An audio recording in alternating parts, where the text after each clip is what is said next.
Andre Hopkins, 35-yard field goal Lux. Flaboni the snap, Riley the hold, Lux the kick to win it. Oh! Blocked! The Chiefs have won! The Chiefs have won!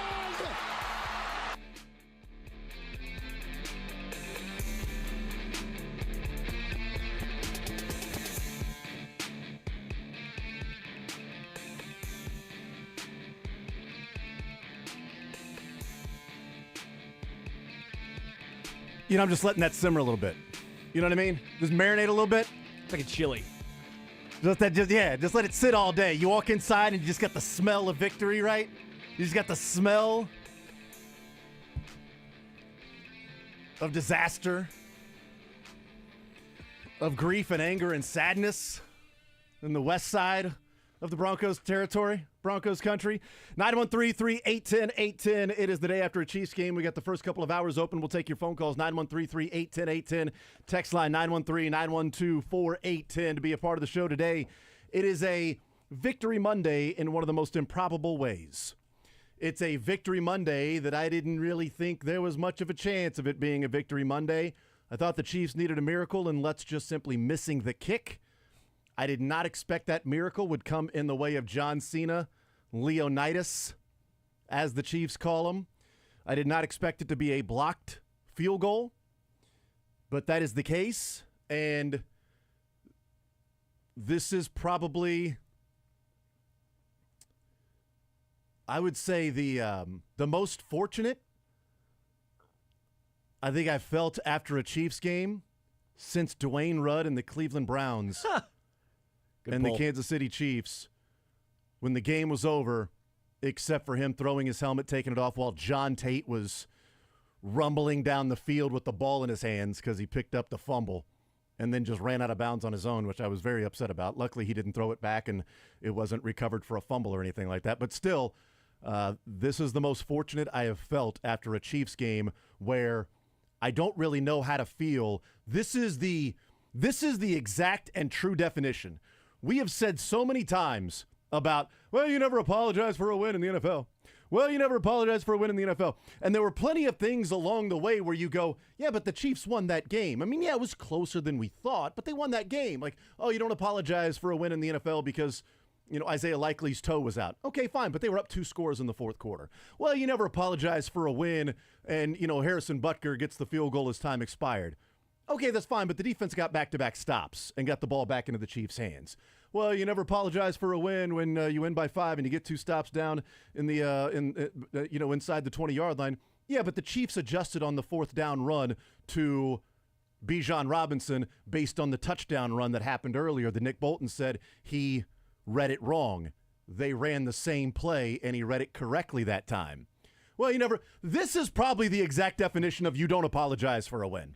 In the NFL, you won the game. A lot of things to improve upon, but you don't go to the podium and go, I kind of feel like we should give that win back. I kind of feel like we should be 8-1 right now after that game.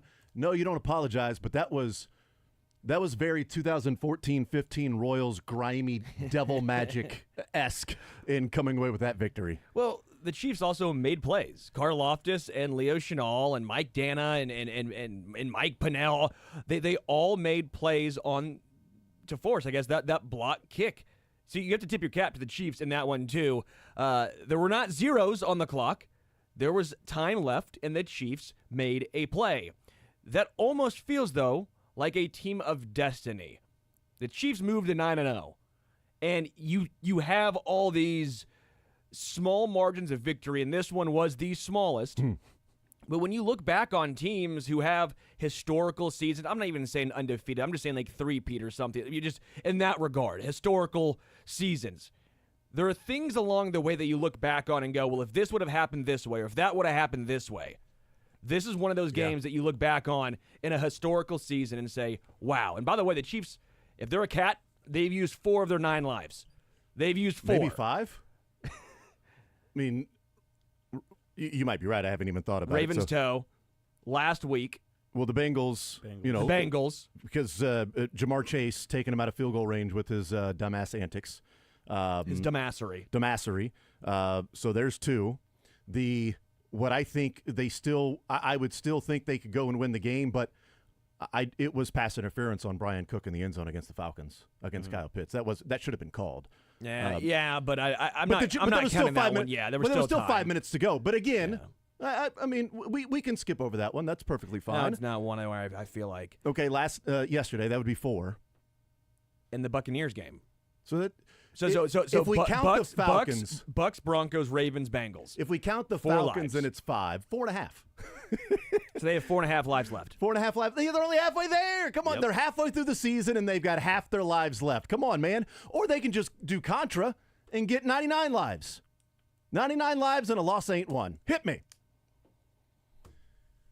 Jack, you've yet to weigh in on this yes. game. I know you've been dying to give your thoughts on what happened in these 4 quarters that came down to literally every single second of the game. Well, Dylan and I talked about this a little bit yesterday, and I wonder the odds of an NFL kicker or a special teams unit blowing a 35-yard field goal. I mean, we saw last night on Sunday Night Football, Jake Bates hit 2 55-plus yard field goals. The Texans could get a hand on it. So when you have a kicker go out there for a sub-40-yard field goal, they don't need the extra step in there. It's a chip shot for them. And he was on the hash that he wanted to kick from. It was the right hash for Will Lutz. He was 15 of 16 going into that 60-yard field goal right before halftime. So I gave basically 0% chances the Chiefs were going to win that game. Are you surprised the win probability was only 80%? I was. For Denver? I thought it'd be like 98. I thought 98, 99%, but only 80% win probability. I was shocked by that. So the highest win probability was after Bo Nix took the knee, and that maxed out at 80%. Like, they're saying 8 out of 10 times that team, I mean, obviously it wasn't 100% for a reason because the Chiefs got the ball, but I would guess that was probably 95, because I would say 95 out of 100 times that kick goes in. Maybe I'm being way too generous because it's an extra point, but maybe it's 9. Maybe it's 9 out of 10. Well, kickers, again, this is actually one where I'm trying to look up exactly this from 39 yards or fewer. Kickers through 5 weeks this year in the NFL, so you got to go back a little bit here. It's the one I've seen here, making 98%. 39 yards or fewer. So there we are. I'm sure it's gone down since then, of course. That was 5 weeks in, but kickers have been better than ever. That is a chip shot. That is an extra point. Mm-hmm. That is at least a 90-plus odds chance. 9 times out of 10, at least, that is going in. Yeah, and it's not like there was 35 seconds left, and you say, well, they got an 80% chance to win because then the Chiefs can go down and kick a field goal. Like, that was the final play of regulation. They called the timeout with 1 second left, and it was blocked. Now, we talk about the lives that the Cats have and the Chiefs may have already used.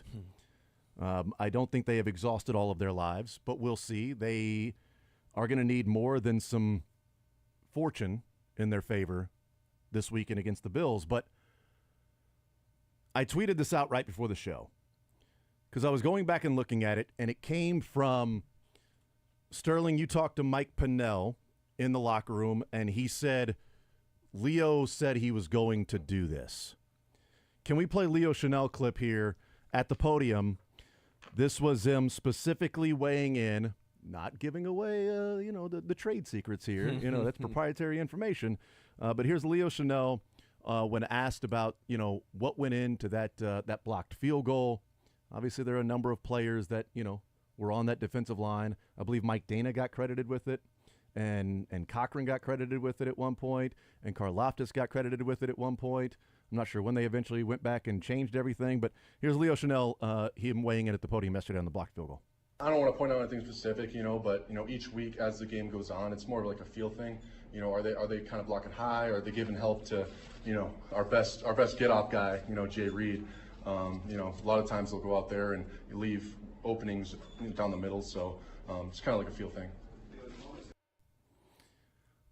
I wanted to play that because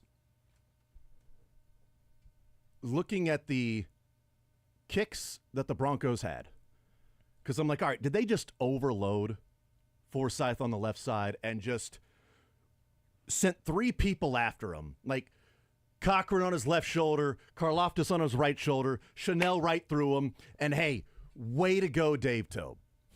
Now, Mike Dana said it was the same call as the blocked extra point in the Super Bowl. And that was Chanel and Mike Dana coming through together. Chanel and Dana both getting, and even Chanel saying, that should be Mike Dana's blocked extra point in the Super Bowl. That was more him than it was me. But still, it looked like they just simply overloaded Alex Forsythe, number 54 for the Broncos, who's the backup center. But then you go back and look, and you start looking at it a little bit deeper for him this year. And I tweeted this out right before the show. So I implore you, if you're on Twitter, on X, go look at that, and you'll see visually exactly what I'm talking about. The first kick, so the Broncos go up 6-0, they kick the extra point. They go up 13, 3, whatever, they kick the extra point. Then the field goal before half and the field goal to end the game.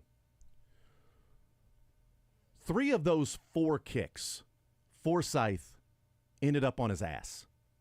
3 of the 4. The only one he didn't end up on his ass was the first one because they didn't rush. Because Leo Chanel did not rush. They dropped back. Forsythe just stood there. There was nobody there. Kick goes up and through. The next extra point, Leo Chanel takes on Forsythe one-on-one. Forsythe falls backwards, and Chanel goes straight to his left and dives sort of down the line of scrimmage. Didn't get there. The field goal before half, Chanel hits the left shoulder of Forsythe this time and sort of tries to go around him a little bit. But while going around him, Forsythe ends up on his ass. And Chanel doesn't get there because he took too wide of an angle. So if you're Leo Chanel and you're that defense in the block kick unit, and Leo Chanel goes to Mike Pennell and says, I'm going to block this. The last 2 times, he went on the right shoulder of Forsythe and he ended up on his ass. He went on the left shoulder of Forsythe and he ended up on his ass. What did he do this time? He went right freaking through him. Yep. The fastest point from A to B is a straight line. He didn't try to bull rush him either time, and that guy ended up on his ass. Leo Chanel, the strongest pound-for-pound player in the NFL, against Forsythe. I would fire the special teams coach. I'm not even joking. I'm not a fire this guy, fire that guy. And Dave Tobe went out of his way to credit the special teams. Oh, Denver's great. Denver special teams is amazing. The last 10 kicks for the Broncos, including this game, the last 10 kicks for the Broncos, Forsythe has ended up on his ass. Extra points and field goals. One of those was the extra point yesterday in which they didn't rush. So 8 out of the last 9 times Forsythe has had to block somebody on a kick, he has ended up on his ass. How do you keep putting him there? So 1, Denver, fire the coach. 2, credit the Chiefs. We're putting our strongest guy over their sucky offensive lineman, their backup center, who apparently his strategy is to fall backwards. He offered nothing all 3 times. Yeah. He touched him and fell backwards all 3 times. Coaching matters. Did the Chiefs get lucky, or was Denver derelict of duty and the Chiefs, being the better coached and the better players, took advantage of a team that did not adjust, and the Chiefs did? So credit Leo Chanel for being a stud, for being as country strong as he is. Yeah. And credit him. But he didn't bull rush one time until he had to. And he said, well, as the game goes on, you sort of get a feel. Yeah, I got a feel twice. This guy was light on his feet, which is what he said to, I think it was Mike Florio. He had an interview on Pro Football Talk, Mike Florio, and said, well, the guy that I was going up against, it just felt like he was light on his feet. Was that right after the game? Because I saw him in the. I should have said, "Hey, Florio." I should have said, "Leo." Hey, can I talk to Florio really quickly? He was right there in the hallway. Just, hey, can I take the phone for you? I got some things to say to Florio. Yeah, I mean, and so he said the guy I was going up against was light on his feet. Like, coaching matters. Coaching absolutely matters. And credit the Chiefs for doing that. But I have no idea. If I'm in Denver today, I'm asking for the special teams coach to be fired. Because if that was Dave Tobe, and we've watched the same guy fall backwards and have extra points and field goals almost blocked constantly, not coming from the outside, that guy just timed it amazingly, got through the little trick where they put somebody 15 yards and they run down the line of scrimmage and then sprint in, that whole thing. This was just mano-y-mano. They didn't overload Forsythe. Watch it again. Karlaftis didn't hit Forsythe. Cochran didn't hit Forsythe. Well, Karlaftis also got his guy because Karlaftis could have easily blocked that kick as well. Yeah, but he didn't because Leo Chanel went right through the guy, and the fastest point to get to the kicker was straight at him. He didn't get there because he went inside and dove down the line. He didn't get there because he went outside, but the guy ended up on his butt back-to-back times.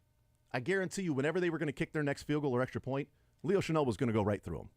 It just happened to be their next attempt was a game-winning field goal.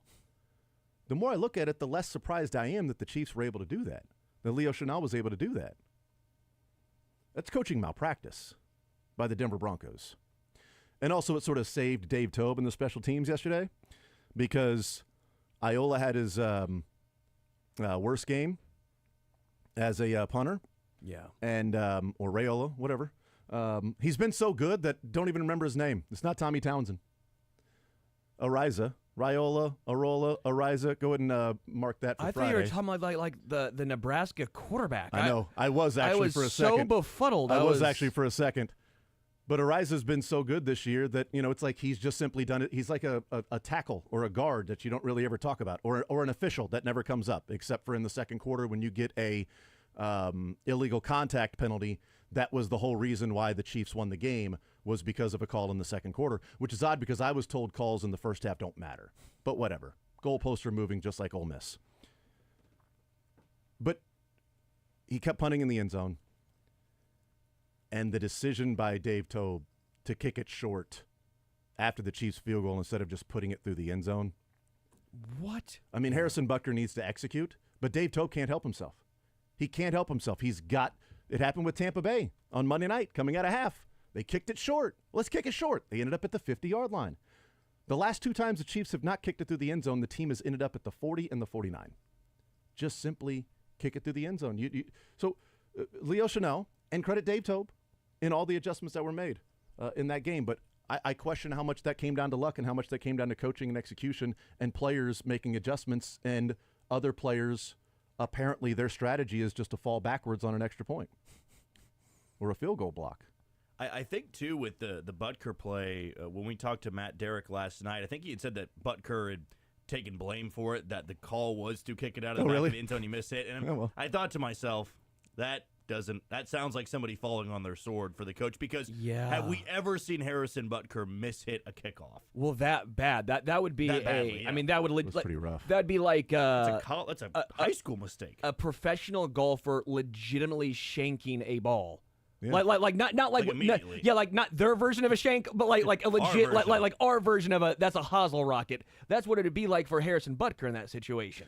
I feel like that's the version of a professional golfer, just a slight little chip, and he flies the green into the trap. Just blades it. Into the hazard. Blades the hell out of it. Because Butker, all he's got to do is just swing. He's done it 1,000 times, million times. Just swing his foot through the ball and kick it out of the back of the end zone, if that's in fact what the call was. And we'll hear from Dave Tobe on Thursday. Yeah, I'd imagine that. I think we'll probably hear Dave Tobe say that was the call, but it was Harrison Butker falling on the sword for, hey, the call was to kick it out of the back of the end zone. I mishit it.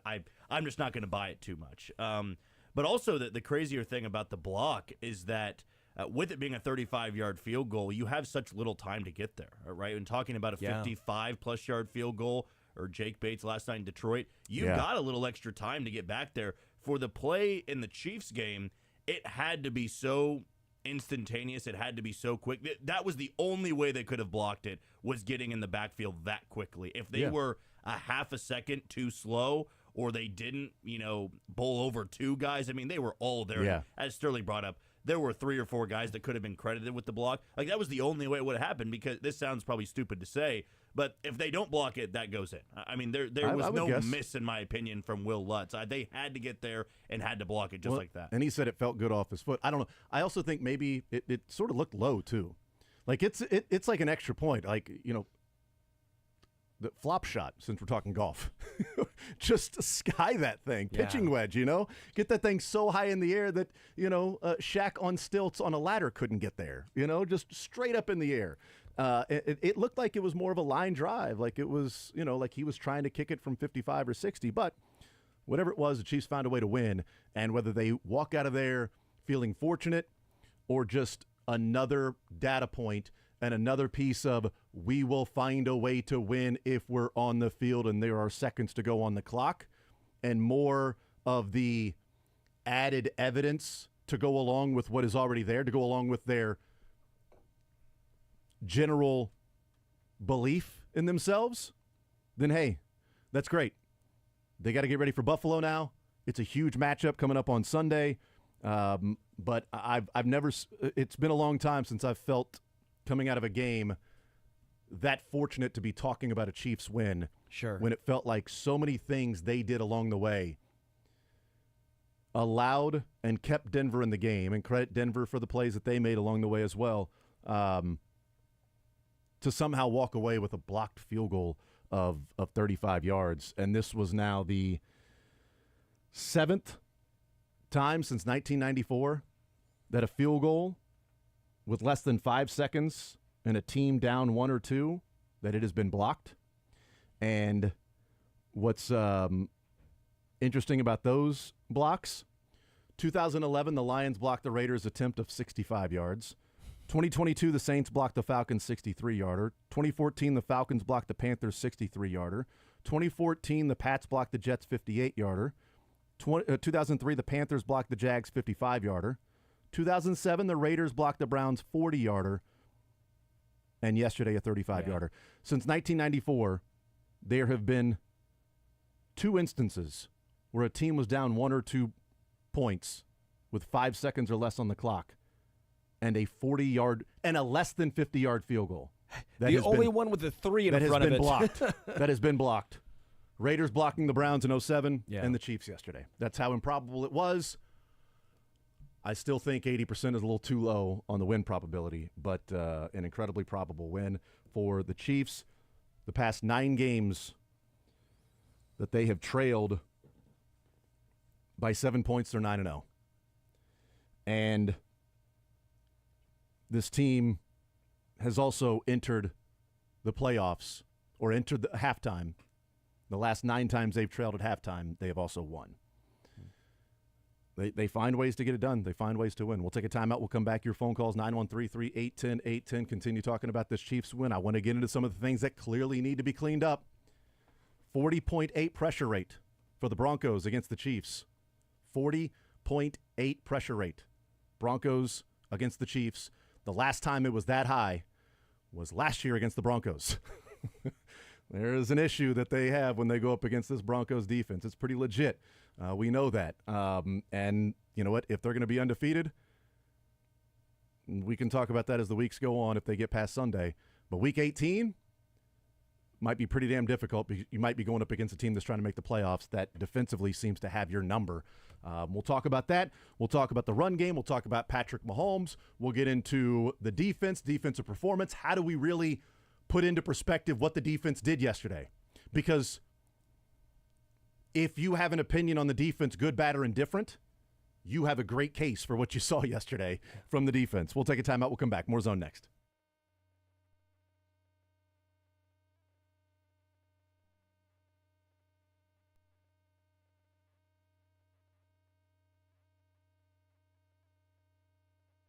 Hollywood Casino at Kansas.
HB 41 sports director in the 1 o'clock hour. Learn funniest best. Chiefs win yesterday in improbable fashion. KU takes care of business on the same field the day before. Mizzou wins in improbable fashion. K-State did not get the win this weekend since Texas Tech fell to Colorado. And now, a week from Saturday, every man a Jayhawk when KU takes on Colorado. Emaj. Isn't that funny? They always say that. I always hear them say Emaj. Who does Colorado have this weekend? I said we'd play They got spoiler. Utah at home. Utah at home? Mm-hmm. I mean, here's the thing.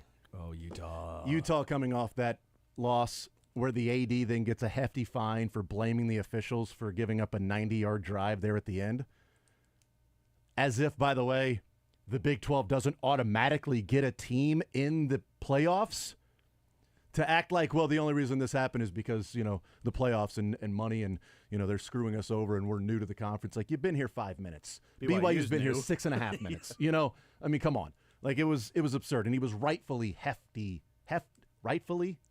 fined by the Big 12. It wasn't a great call. But it wasn't a great call, but you still had, 90 more yards to stop him from scoring? Yeah. Anyway, you come off that emotional loss at home, Then you got to go to Colorado that knows they're a couple of wins away from playing for the Big 12 championship. I don't give Utah much of a chance this weekend.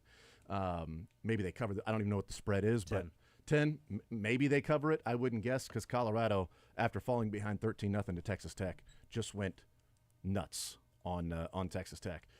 It was quite impressive, the speed that they have and how often they get their guys in space. That's what's really impressive about Colorado. But KU plays like they did against Iowa State. They can absolutely beat Colorado. They can absolutely take care of the Buffaloes. That's a week from Saturday, so we'll see. And especially if, KU heads to Baylor or BYU and gets the win, then KU would be looking at 2 more weeks where they win, they go to a bowl. I mean, there's even that much more motivation that's there. So we'll find out. 913-912-4810 is the text line. 913-3810810. Gary leading us off here on this Victory Monday for the Chiefs, knocking off the Broncos 16-14. Gary, go right ahead. What's on your mind, sir? Good morning, Jason. First of all, I just want to say happy Veterans Day to every veteran out there. Yes, thank you. I have a niece and a nephew both serving in Mountain Home, Idaho in the Air Force. So especially to Kaylin and her husband, happy Veterans Day. Absolutely. Thank you for saying that. Field goal. Number one, so apparently there's lots of videos going around of people jumping the line to get field goal or extra point blocks this year. And apparently if you don't use leverage from your player or an opponent, it's legal.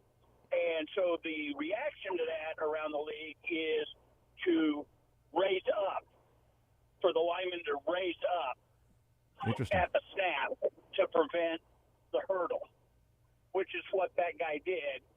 And you see what happens to an offensive lineman when they stand. That's why he went over backwards so quickly. You got to think at some point, though, Gary, wouldn't you sort of adjust that if he keeps falling on his butt?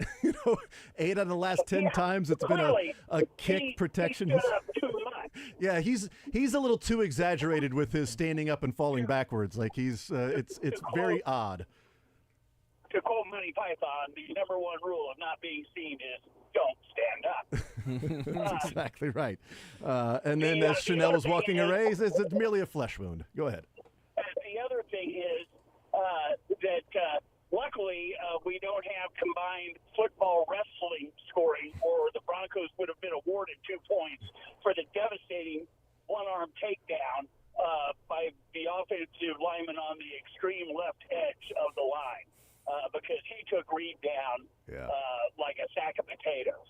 And so for all those out there that think, oh, the refs are helping the Chiefs, if there was no flag on that, then that's not the refs helping the Chiefs. So, but Gary, there was a call that went the Chiefs' way in the second quarter. So that kind of proves the whole thing is scripted, because everything that happened after that doesn't matter. Yeah. You can't give a team only 38 minutes to recover Exactly. and multiple possessions. Yeah, I'm not How sure. unfair is that? Right. I mean, the timing of the penalties don't matter. It's how substantial they are, is what this week's commentary is. Of course, the last 2 years it's been timeliness matters. It doesn't matter if there's a penalty in the first or second quarter. It only matters at the end where the Chiefs get all the calls. So it's fine. I love the picture that was going around of the referee that was diving to block the kick. It was like how the rest of the NFL sees the Chiefs win over the Broncos is the referee. They put the referee in Leo Chenal's spot, diving and blocking the kick. It was great. One more thing before I go. Yep. If you get a chance, listen to the Spanish language broadcast of the man and the woman they called the block at the end of the game. Yeah, it was. I don't even speak Spanish, and I understood exactly what they were saying. Yeah, it was pretty legit. Hey, Gary, thank you for the call, man. I appreciate it. 913, and thank you for sending out the Happy Veterans Day for all of those serving and have served. And yeah, the Spanish call was great. I didn't end up saving that one. They played it a number of times on a New Day with SSJ, but I did save the Broncos one. You guys want to hear the Broncos call of the blocked field goal? I would love to hear the Broncos It is call. not nearly the same passion and enthusiasm of Harlan and Mitch and the Spanish radio call. But here's the Broncos radio network on the blocked field goal.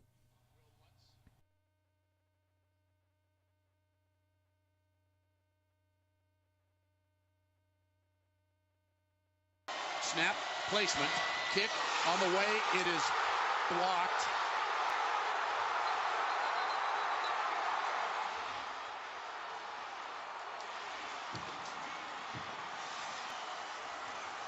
I don't even know what to say. I really am at a loss for words. 35-yard field goal blocked with 1 second to go, and Kansas City is going to get out of here with a 16-14 win over the Broncos. Hearts broken in Broncos country, no doubt. Broncos had it all set up for a chip shot field goal. Like somebody in the interior of that Chiefs line blocked that. They got good penetration. Well, that's a tough one there. They're saying Mike Dana, number 51, got it. Mahomes running around the field without a helmet. You know what? If I played for Kansas City, I would be too, because there's no way you thought that this was going to be anything but a loss, as Denver lined up for a game-winning 35-yard field goal by Will Lutz. And it is blocked. And the Chiefs win it from Arrowhead 16-14. It's about what I thought it would be. It's what I sort of expected from the losing side of, I don't even know what to say. Can they block this kick? And they can. And they can. It's not his fault. It's not his fault. Forsythe was on his ass. Leo Chenal is Leonidas. He is John Cena. It's not his fault, folks. God, great call, Sterling. Great call. Can they block the kick? And they can. Well and done. they can. And they can. I don't know why he's retiring from calling baseball games. It's weird. I feel like we need some more. He should just be the Broncos broadcaster. That's right.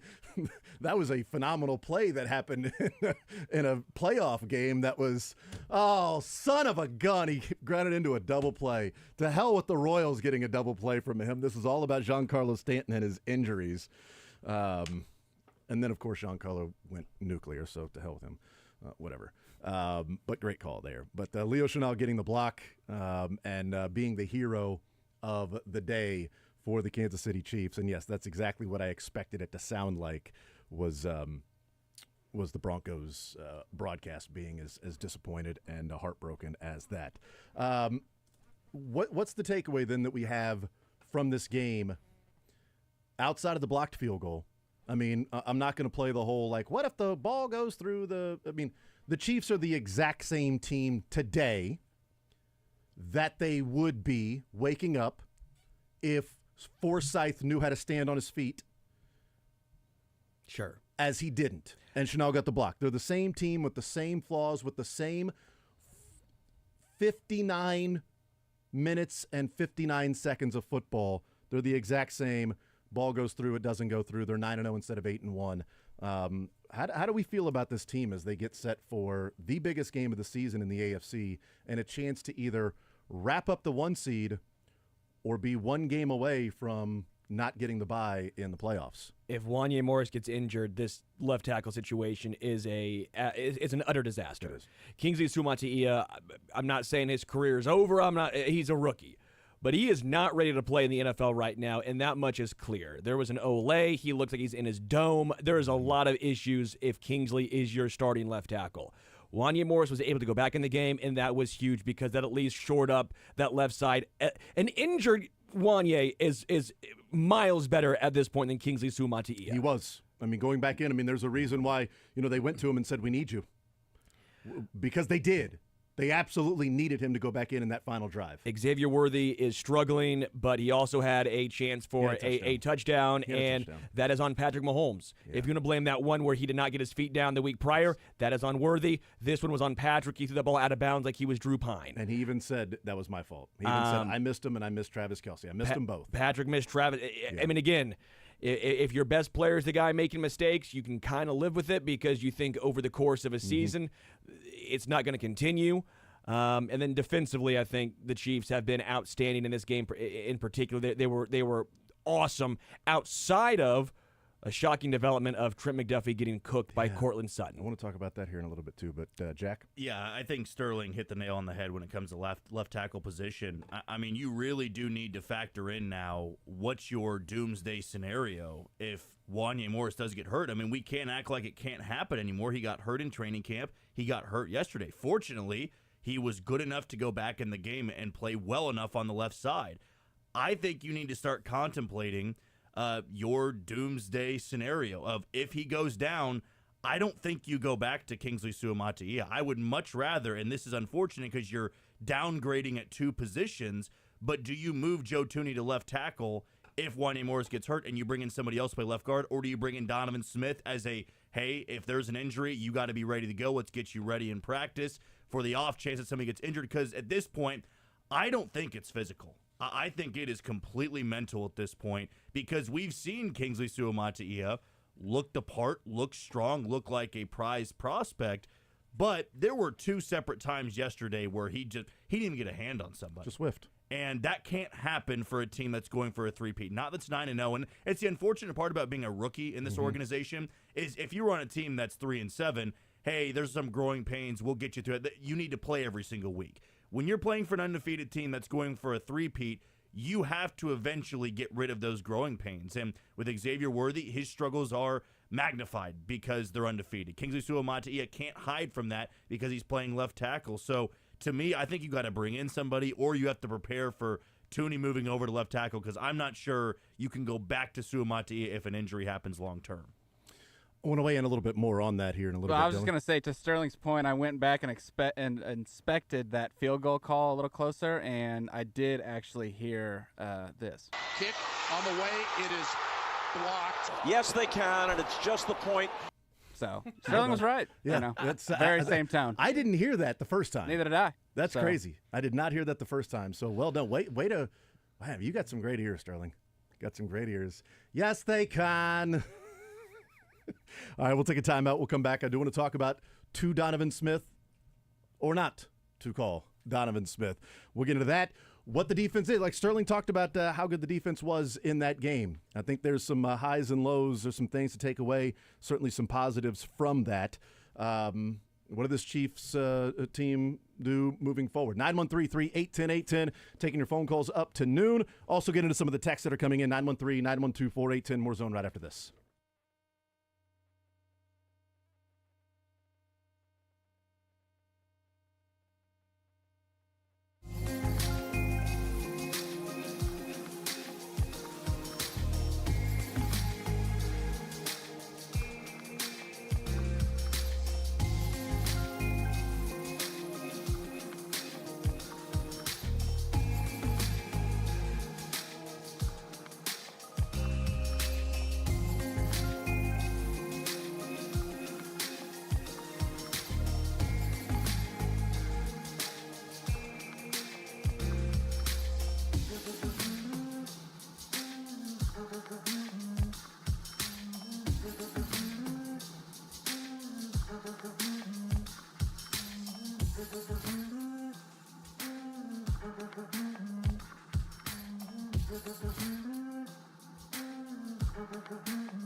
comes in, says, could you guys cover when the clock stops? Broncos' final drive, Sutton. We lost like 35 seconds when he went out.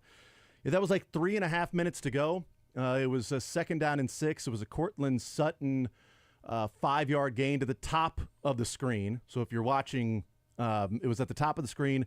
He catches the ball coming back to Bo Nix, but he turns, starts going upfield, and McDuffie pushes him out of bounds, and the ref comes over wheeling his arm to keep the clock running. And I noted the same thing. I'm like, whoa, no, he turned and started going back upfield, and McDuffie forced him out. That wasn't him still coming back to the ball. And then there was one later on right before the 2-minute warning. There was two. Little Jordan Humphrey, with like 2 minutes and 20 seconds left, got to the sideline, and he was trying to stay in bounds, and the Chiefs forced him out. He was falling forward while the Chiefs fell on him, and they were running the clock, and the Chiefs coaches immediately went over like, what are we doing here? Whoa, you got to stop the clock there. So that was twice. That one only cost him like 20 seconds because it went down to the 2-minute warning. Yeah. But the other one cost him, 40 seconds, 35 seconds. 40. It's a great call. I was perplexed. I was at the game, and I'm just sitting here going, what's going on? What? Those 2 times, the clock didn't stop. So I'm like, I'm obviously missing something here, but I'm glad that was brought up because I was also as befuddled as anyone else. Yeah, I didn't know what was going on with that. And I also need a clarification on the rules before half because it was offsides on the spike, but there wasn't a 10-second runoff or making them use their timeout because the clock was running. It was a running clock penalty. Yeah. He got up, spiked the ball. They called offsides, and I'm like, oh, that's a 10-second runoff where they can use their final timeout. That's great. Now they can't go to the middle of the field. But the clock still stopped, and there wasn't a runoff. And I'm like, okay, so has to be a false start? But the play took place, but it didn't take place because it was 1st and 15. I don't know. I didn't stay at a Holiday Inn Express, and I've never officiated in the NFL. Although, I don't think I would be much worse than they are.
Andy Reid today as well. 913-912-4810. Want to go through some of the texts that have been coming in. Text says, yeah, Mahomes is feeling a ton of pressure, but if he hits those 2 touchdown passes, Chiefs win 27-14. Yeah, I mean, and he talked about it as well after the game was over that, he should have hit those. In fact, let's hear Patrick Mahomes weigh in on the missed opportunities and the matchup with Denver, and talking about sort of I think he starts off about this win feeling like a win, and you walk away no matter how you played, you're 9-0.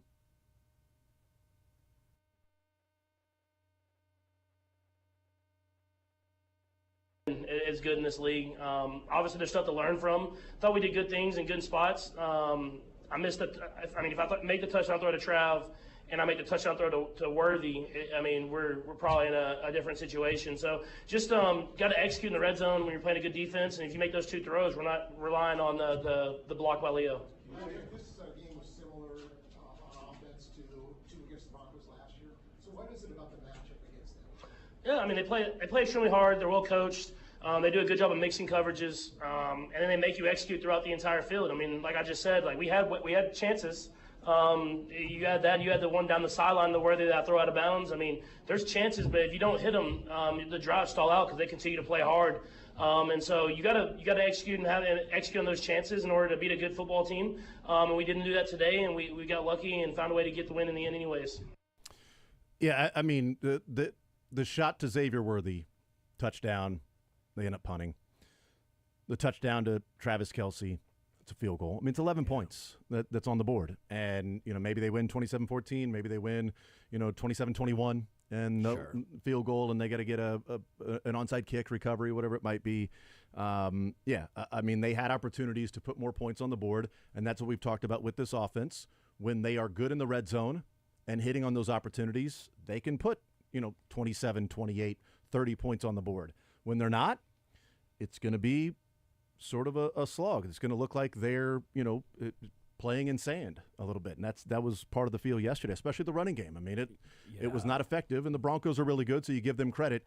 But I kind of saw that coming a mile away. I'm not sure why Kareem Hunt's over-under was 72.5. That was stealing. That was stealing money.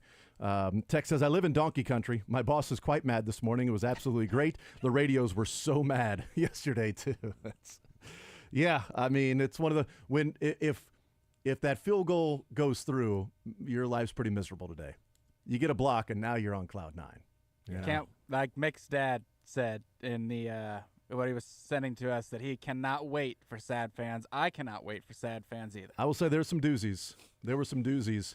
But it was hard just sort of to find ones that were good enough for sad fans outside of just all of the WTF, but spelled out. We might have F this, F that. Large enough pool for an NFL-wide version as well. Yeah. Not just Broncos. With the that devil finish. magic.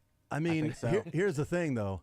It gets exhausting, tiring, frustrating, annoying to read through the Reddit comments and to see the same thing every week. The refs. It was the scripted, the refs. It's rigged, refs, scripted, rigged. It's like 90% What of the courage, Reddit posts. by the way, to have that take. Only 31 other fan bases will be right by your side to back you up. Very courageous take for everyone on the internet. It's legit. Then you got other fan bases coming in. It's like, Titans fan coming in peace. This is BS. The refs keep screwing you. Ravens fans coming in peace. Hope you guys get the Chiefs and the refs today.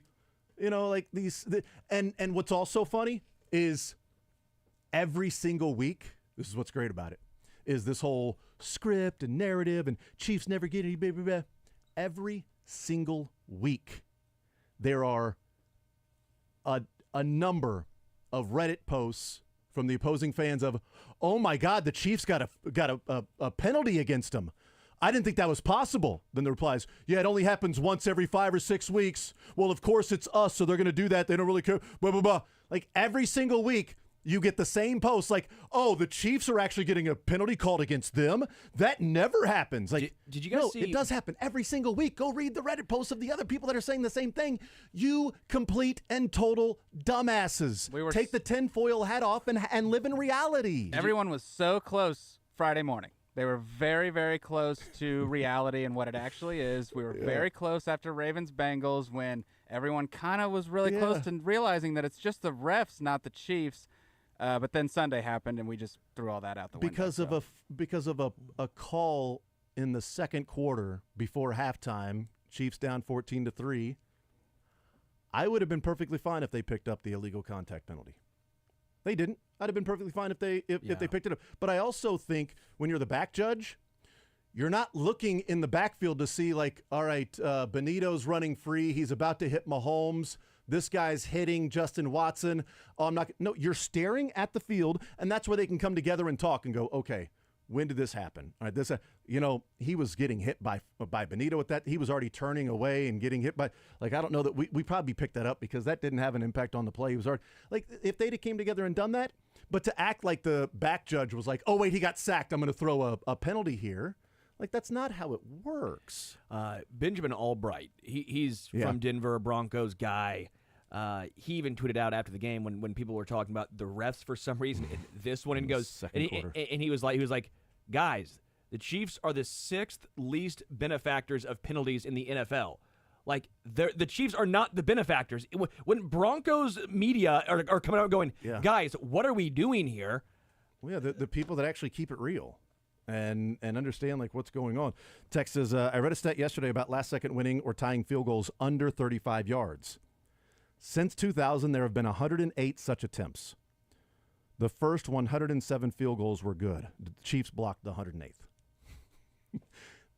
And that's sort of what we go into, like, how is it only 80%?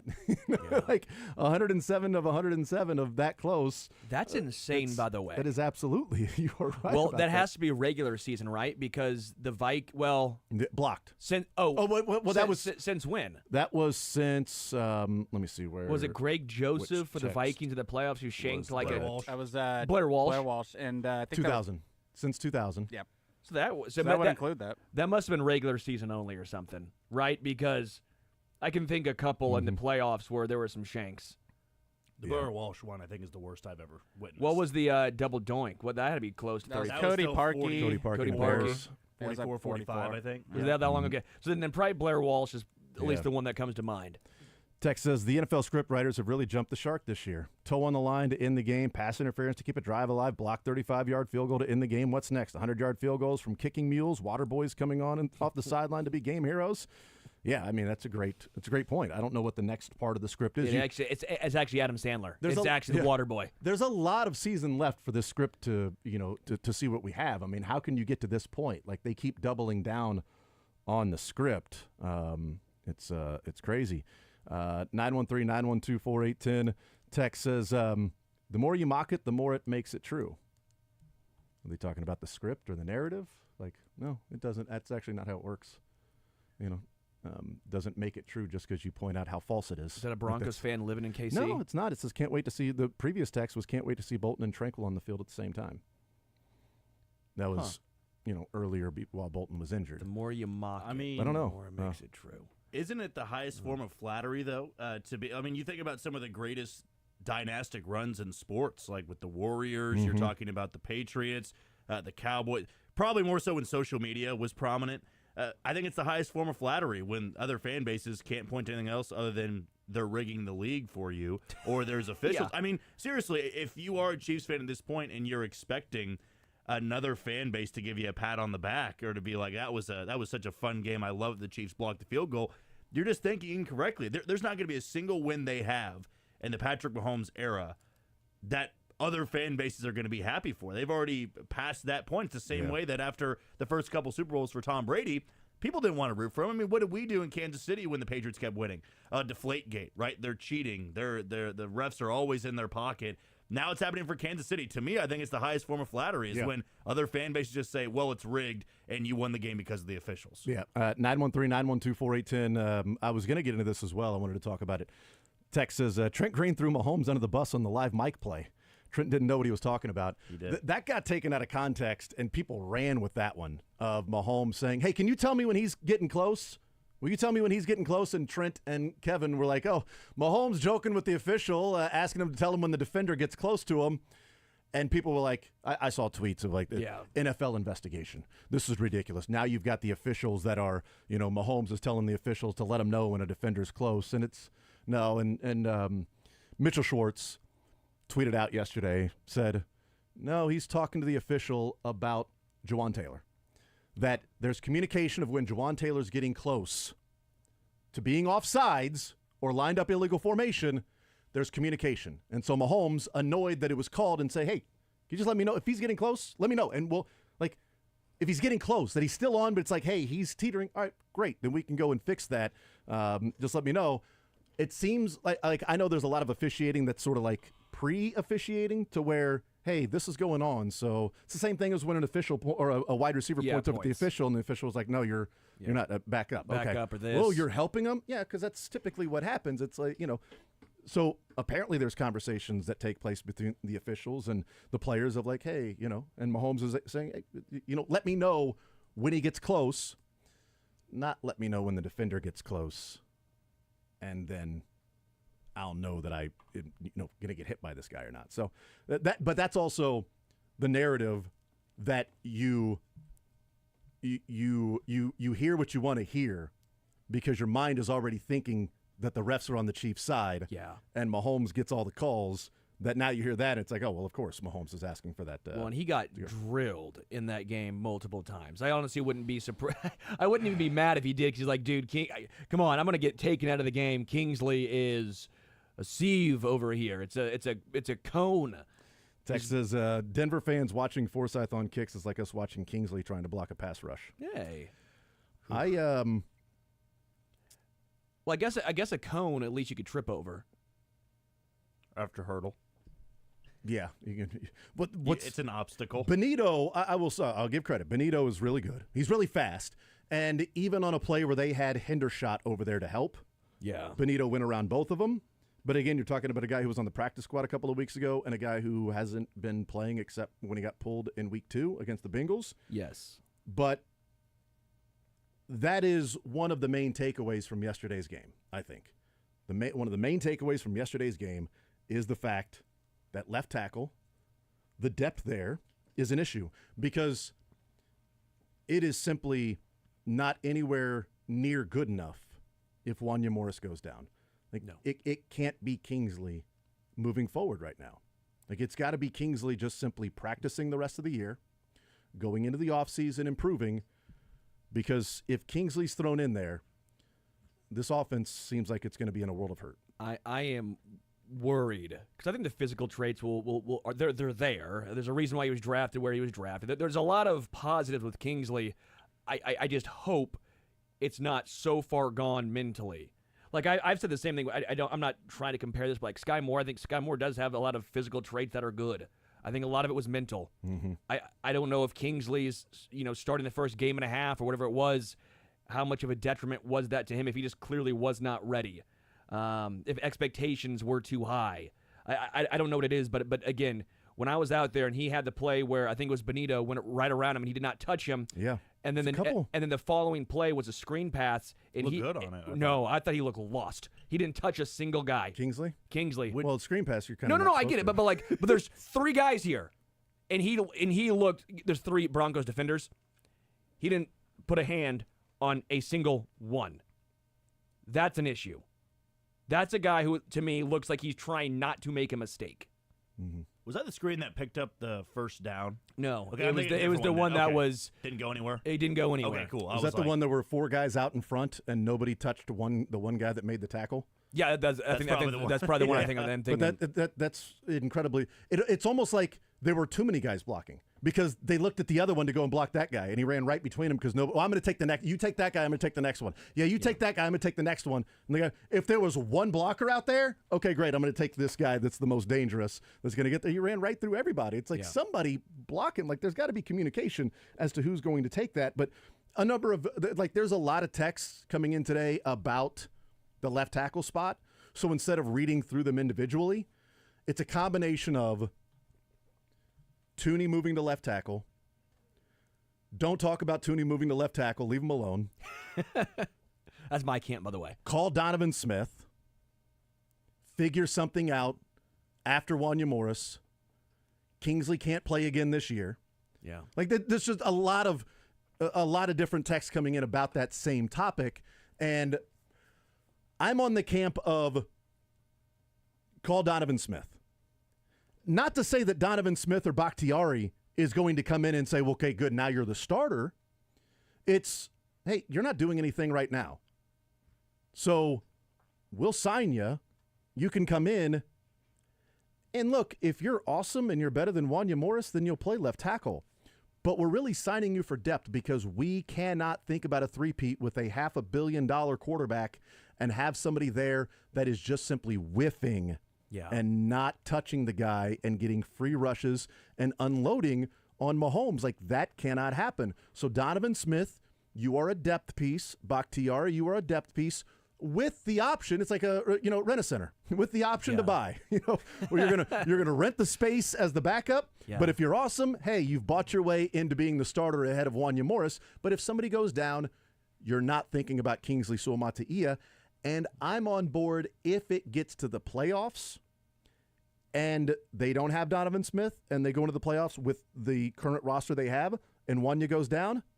I'd be on board with moving Tooney out to left tackle in the playoffs in an emergency situation. Not for full time, okay, well now Tooney's got to be left tackle. But in an emergency situation of you got to get through this game and win it or you go home, do you trust Kingsley out there at left tackle or put Tooney out there and put Caliendo or Norzad or whoever you think is best suited at that point to go play left guard? Yes, you get worse at two positions, but you aren't terrible at left tackle. The one, it's not even really a pushback. It's more of just a question. If you do bring in, let's just say Donovan Smith, let's say you sign him, then now he's your backup left tackle. Well, you're obviously keeping Kingsley on your 53, right? Who do you drop off? It might be Ethan Driscoll. I mean, is it Ethan Driscoll? Again, this is a good problem to have that you think you have enough developmental prospects on your 53 man, enough that you think that if you try and move into the practice squad, they might get picked up, but is it Ethan Driscoll? C.J. Hansen? Is it C.J. Hansen? Is it Mike Caliendo, who I don't think so? Hunter Norzad, I think, is your backup center, so I think he's there. So it comes down to Driscoll C.J. or Hansen. Yeah, Driscoll or Hansen. It comes down to you've kept him on your roster this long as a developmental guy because you think they're going to get snagged. And here's the thing. C.J. Hansen, if you release him, who has seen enough from C.J. Hansen to where they go, we're going to sign him to be on our active roster. Correct. But now. But that was the concern, obviously, heading into the year. What a team like the Panthers or a team who's going nowhere, clearly, where they say, you know what? The Chiefs obviously kept him on for 9 weeks, 10 weeks, I guess, because of the bye. Do we take a shot on this guy? I think you look back to a few years ago when the Chiefs were in Cincinnati. Orlando Brown Jr. was the left tackle, got banged up somehow in warmups, and they said, okay, well, it's Lucas Niang at left tackle. Then Lucas Niang had his knee get torn up, and here came Joe Tooney. So I think to your point, you kind of have to treat it like that with Joe Tooney moving over. I wouldn't want Joe Tooney moving over to left tackle permanently because, again, you're getting worse at two spots for an extended period of time. But if it was a scenario, like, for instance, I don't know, this Sunday at Buffalo where Wanya Morris bangs up that knee again, do you say in a game like that, Kingsley, let's go try it again. Let's see for a third time if you can handle that spot. Or do you say, let's go with Joe Tooney at left tackle, Mike Caliendo will be at left guard, and the question has to become, is it more detrimental to this offense to have an iffy situation at left guard with Caliendo or an iffy situation at left tackle with Kingsley Suamataia? Because right now, Caliendo doesn't really have that book on him of, oh, no, you put him in the game, he might struggle, where unfortunately Suamataia does. So if it's Tooney moving over, I would only do it in an in-game emergency situation. Because at this point, I don't know how you could throw Suamataia back out there without a full week of prep being the starter and expect things to change with the snap of the finger. I think right now he's a guy that needs to develop properly. I think he probably just needs to be there as maybe now as an emergency type of guy. Whereas if you're in a must-win scenario, probably not so much this Sunday, but in the postseason, I think I would rather gamble at left guard with Caliendo than I would rather gamble with Suamataia again at left tackle. I have a high hopes for him for the future. He's still like 21 years old. He's young for a rookie. But right now we've got two specific situations where it wasn't just bad out there. He looked completely overmatched. Yeah, the this Sunday specifically, as you're talking about that, if Wanya bangs up his knee again, do you want Kingsley was getting beat down by Benito. And I think Benito's a fine player. I was really wanting the Chiefs to draft Benito. And I think that was the Nick Bolton, Creed Humphrey draft because he was a late second rounder. So the Chiefs still got it right. Yeah, I could be wrong. It was one of those two. It was either that or a Sky Moore, Brian Cook. Oh, I can't remember which draft pick Benito was, but Nick Benito was drafted in 2022, round 2. So that would have been Sky and Cook. Yeah. Right? Let me confirm. Yeah, that would have been. This That is would year have been 3. Sky, yeah. Yeah, Sky and No, that Brian. was the Karloftis draft. Yeah, Sky Moore and then and Brian Cook. So what was he after Cook, after Sky Moore? He was certainly. Would you rather have him than Sky Moore? He was drafted right after Brian Cook because Brian Cook was 62, James Cook 63, a lot of Cooks in the kitchen, and then Nick Benito 64. And also Benito does not fit the defensive end of Steve Spagnuolo. So they Sky weren't Moore gonna was draft him. 54. And so they'd Sky already Moore used was a the edge rusher pick in the first round, so Karlaftis, they've gone back-to-back days with Yeah, him. they were not gonna draft him because he's more of a smaller speed guy, and they don't really have that's not really what Spagnuolo likes. Although I like guys that put pressure on the quarterback, but whatever. But if you're talking about this weekend, I mean, you got Greg Rousseau and Von Miller with the Bills. Like Rousseau's already got more sacks this year than he had last year. You want him going up against Kingsley? You want Von Miller going up against Kingsley? By the way, should also point out, Jawan Taylor didn't exactly have a stellar day either. So, I mean, all 3 tackles had their issues at certain times. But obviously you feel more comfortable moving forward with Wanya Morris and Jawan Taylor. And if Wanya Morris goes down in the game, do you get through that game with Joe Thuney and then call Donovan Smith if it's longer term? Or do you get through that game with Kingsley and if it's really bad and Wanya can't come in, then you make the move with Thuney? But, with Wanya Morris being banged up the last couple of 3 weeks, I don't think you have a choice. Like, I think you've got to make a call to somebody, to Donovan Smith or Bakhtiari, and bring him in, work him out, see what they're doing. Like, why would they turn down the job? Again, it's not Cousin Eddie holding out for a management position. Like, he's been unemployed for 5 years. Well, he's holding out for a management position. Well, Donovan Smith, not a job. Yeah, but he's holding out to be a starting left tackle. For who? It's week 10. Who's he waiting for? Yeah, I'll take that check. Yes, I'll take right. that check. You want the game check to be active every game day as the backup left tackle, or are you going to hold out for somebody to need a starting left tackle for a guy that you've just been sitting there all year? Like, yeah, I think he would take the job if offered. But the Chiefs didn't bring him back for a reason. Was that reason we want to make sure we know what we have in Wanya and Kingsley this year? And if that was the reason, I think you're getting a pretty decent idea of what you have in Wanya and Kingsley for this year. And Kingsley's not somebody that if you're going to three-peat right now can be relied upon to be in there and play every snap without getting specific help constantly, which then slows down your passing game. Like there's some issues at that point. They are undefeated, and they get set for the biggest game of the regular season in the NFL so far, and it's Chiefs-Bills. They have a chance to extend the lead and essentially wrap up the 1 seed and coast, because they would have a 4-game lead on the Bills and a 4-game lead on the Ravens if they win. Bills would have 3 losses, Chiefs would be undefeated, and they'd have the tiebreaker. Or they'd have a 1-game lead and the Bills would have the tiebreaker. Yeah. It's massive swing this weekend if they win or lose. It is huge. Baby. That's right. And I do think this is a banged-up Chiefs team, too. I think they have played some tough physical games since the bye week. They've played some close games that have been sort of draining. And now they get ready for the Bills that, had a decent portion of the game against the Colts in which they were outplayed. But Joe Flacco forgot which team he was playing for and kept throwing it to the Bills. We'll take a timeout. We'll come back. Continue More Zone next.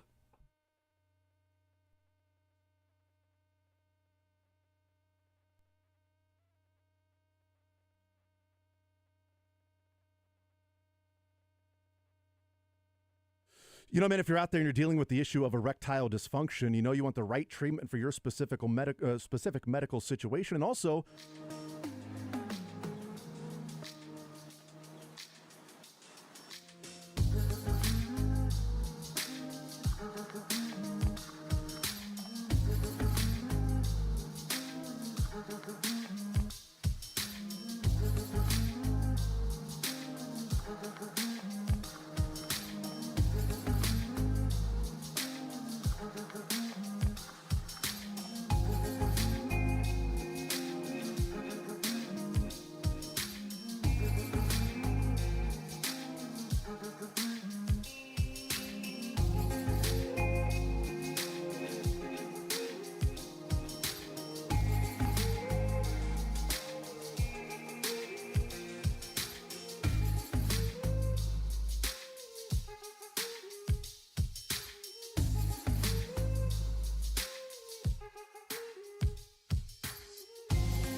913. Jason Anderson with you. Sterling Holmes, Dylan Michaels, Jack Johnson. We head up until 2 o'clock. Coming up at noon, we will talk with Field Yates, NFL Insider. We will hear from Andy Reid coming up about an hour from now, and then Mick Schaefer, KSHB 41 Sports Director. We got Learn Funniest Best coming our way in the 1 o'clock hour. 913-912-4810 is the text line. 913-912-4810 text line to join us. I feel like whatever you think about the Chiefs' defense, good, bad, indifferent, underwhelmed, overwhelmed, whelmed, you kind of got that yesterday because the second quarter was frustrating in having the 2 touchdown drives. You've got the 3rd down and 1 dime to Cortland Sutton. Trim McDuffie not having a great day. And when you've got issues at cornerback 2, you need to have your all-pro being an all-pro. And there's a reason why, Spagnuolo was blitzing and leaving a one-on-one with Trim McDuffie because you expect him to get the job done. He didn't. That happens. Mahomes is the best quarterback in the NFL, and he missed 2 touchdowns. Okay, so he's not putting up the greatest statistical season of his career, and I still would take him over any other quarterback in the NFL. 9-0. That's right. Nina and Cerro. Dash. 9 times. 9 times, yes. And look, something will change this season for the Chiefs in these close wins. They'll either win by larger margins or they'll lose close games. It's going to, they're not going to win the next 8 games. I don't know. It's possible by 3 to 5 to 6 points. Like it's not going to happen. I won't be around to watch because I'll have a heart attack, but it's possible. Yeah. Well, I don't know if you survived Mizzou, Oklahoma, and then Chiefs, Broncos. I think you could probably survive anything. Yeah, that was a wild 2 days. Yeah. At least for me personally, again, a Mizzou alum. That was my wife is in the corner just chuckling because she's trying to not like. I'm just like, what is happening? Like, what is going on? And she's just literally cracking up in the corner, trying not to. She's like, you're not trying to egg me on a little bit, but she's a K-State alum. So if you're a Sooners and a Broncos fan, then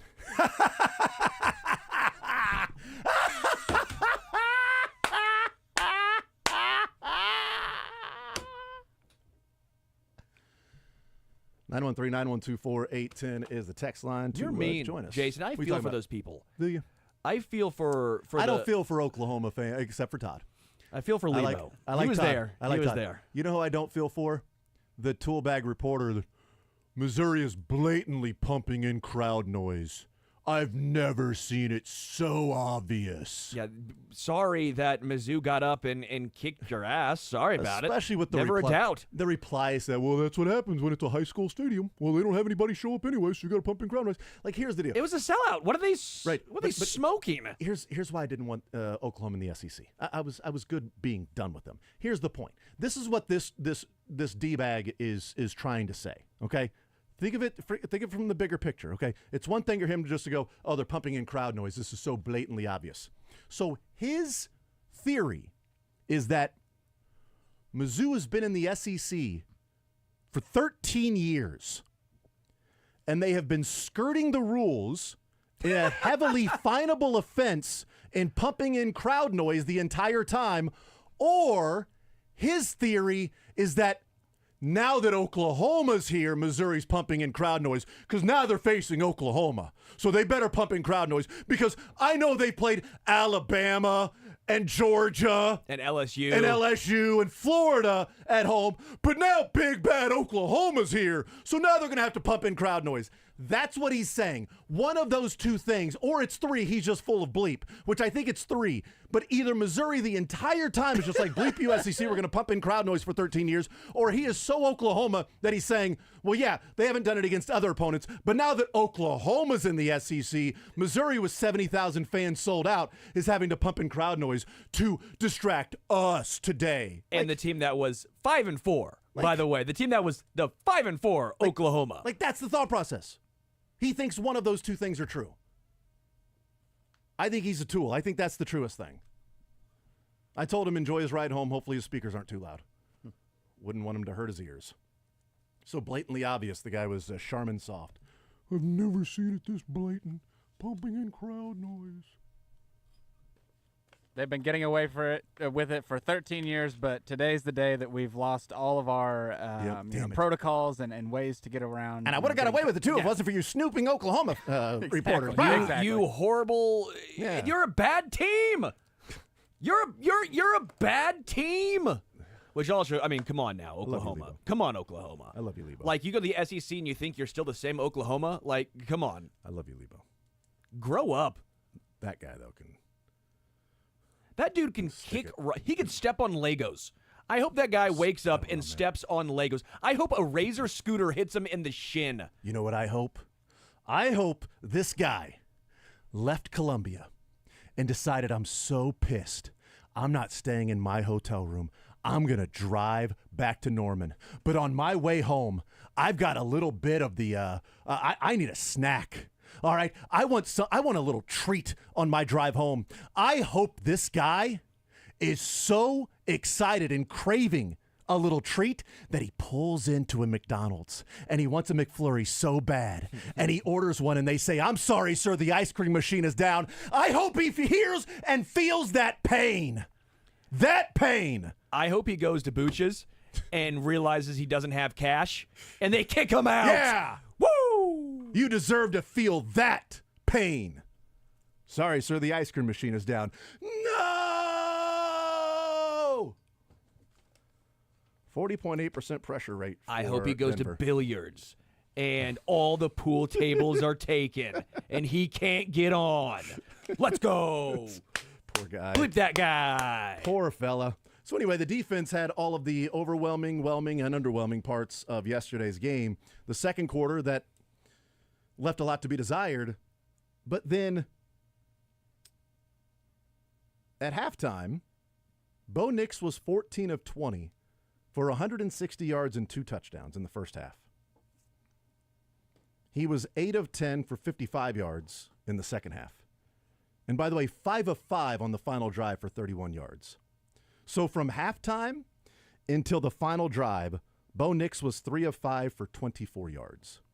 Like the defense was getting off the field, giving the ball back to the offense. Getting off the field, giving the ball back to the offense. Getting off the field, giving the ball back to the offense. Time and time again for the Chiefs offense to have opportunities to put the game away. And they missed on the Xavier Worthy touchdown, which is what Mahomes talked about. Defense gets a stop, gives it right back to the offense. They have that touchdown to Travis Kelce. It doesn't go through. It goes over the head of Travis Kelce. And should point out, on that drive, Mahomes also threw a beautiful lob pass before DeAndre Hopkins breaks free. And it was 3rd and 13, and Mahomes is being pressured, and he's falling away, and he just throws it and trusts that Hopkins is going to be there, and it falls into his hands for a 30-yard gain down the sideline. That was 3rd and 13. I mean, that doesn't happen. You punt, and do the Broncos simply run out the rest of the clock? Like, I don't know what happens at that point. But that was a great play on 3rd and 13. On 3rd and goal, they didn't get it done with the pass to Travis Kelce that was over his head. But the defense was getting off the field, getting the ball back.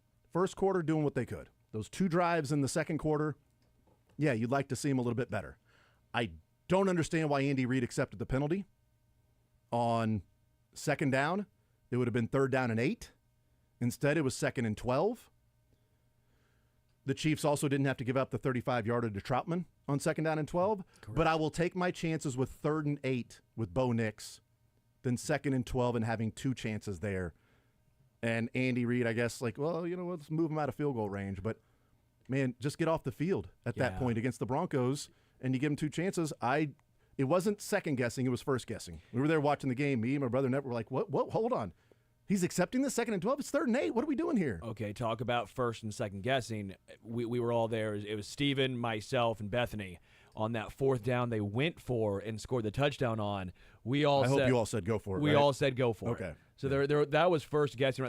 But were you surprised? Because knowing Andy Reid, I know the situation. I actually wasn't surprised at that time. Because even if you don't get it, they're on the 1 or 2 yard line, and that the situation, I get it. But Andy is typically conservative. It feels like in those situations. I was thrilled that he went for it, and now that we obviously know the result, clearly the right decision. But in the moment, we all said you got to go for this one. I said go for it as well.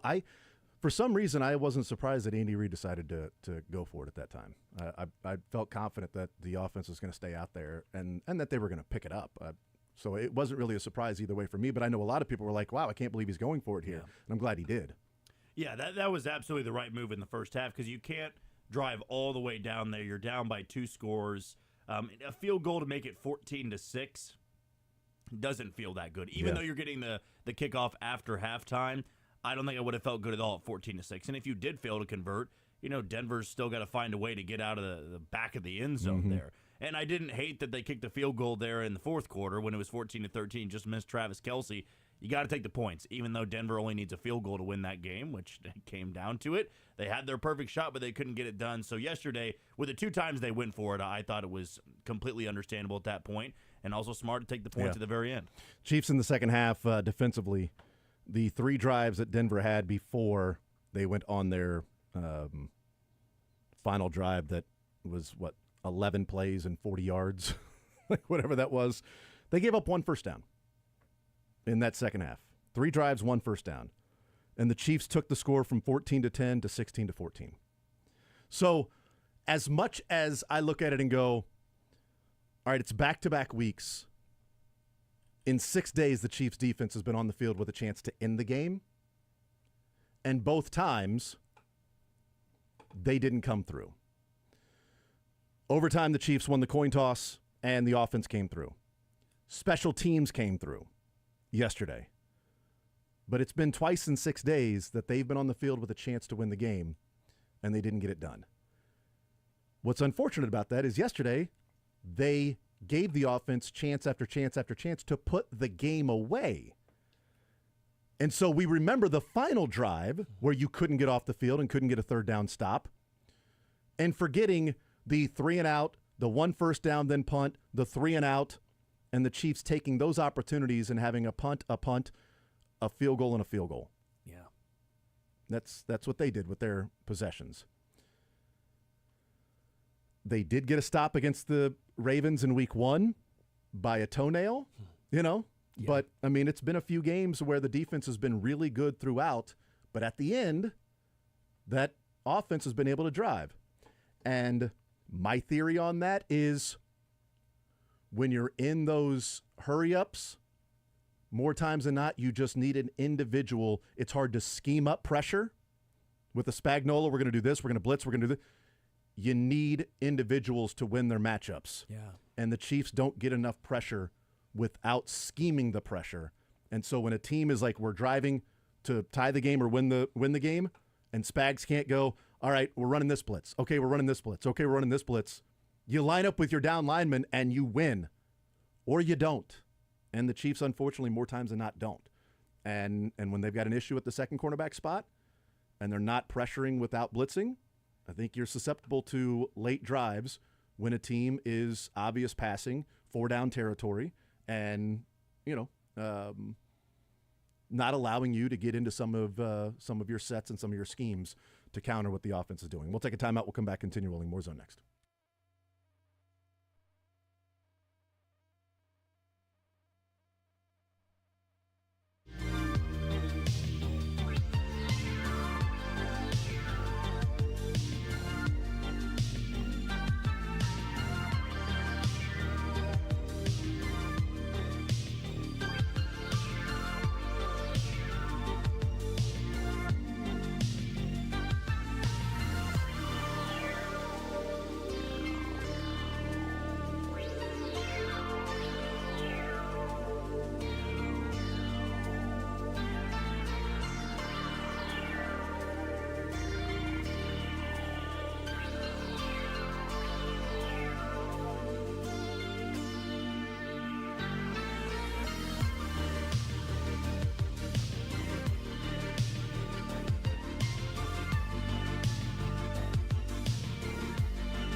hear from Andy Reid.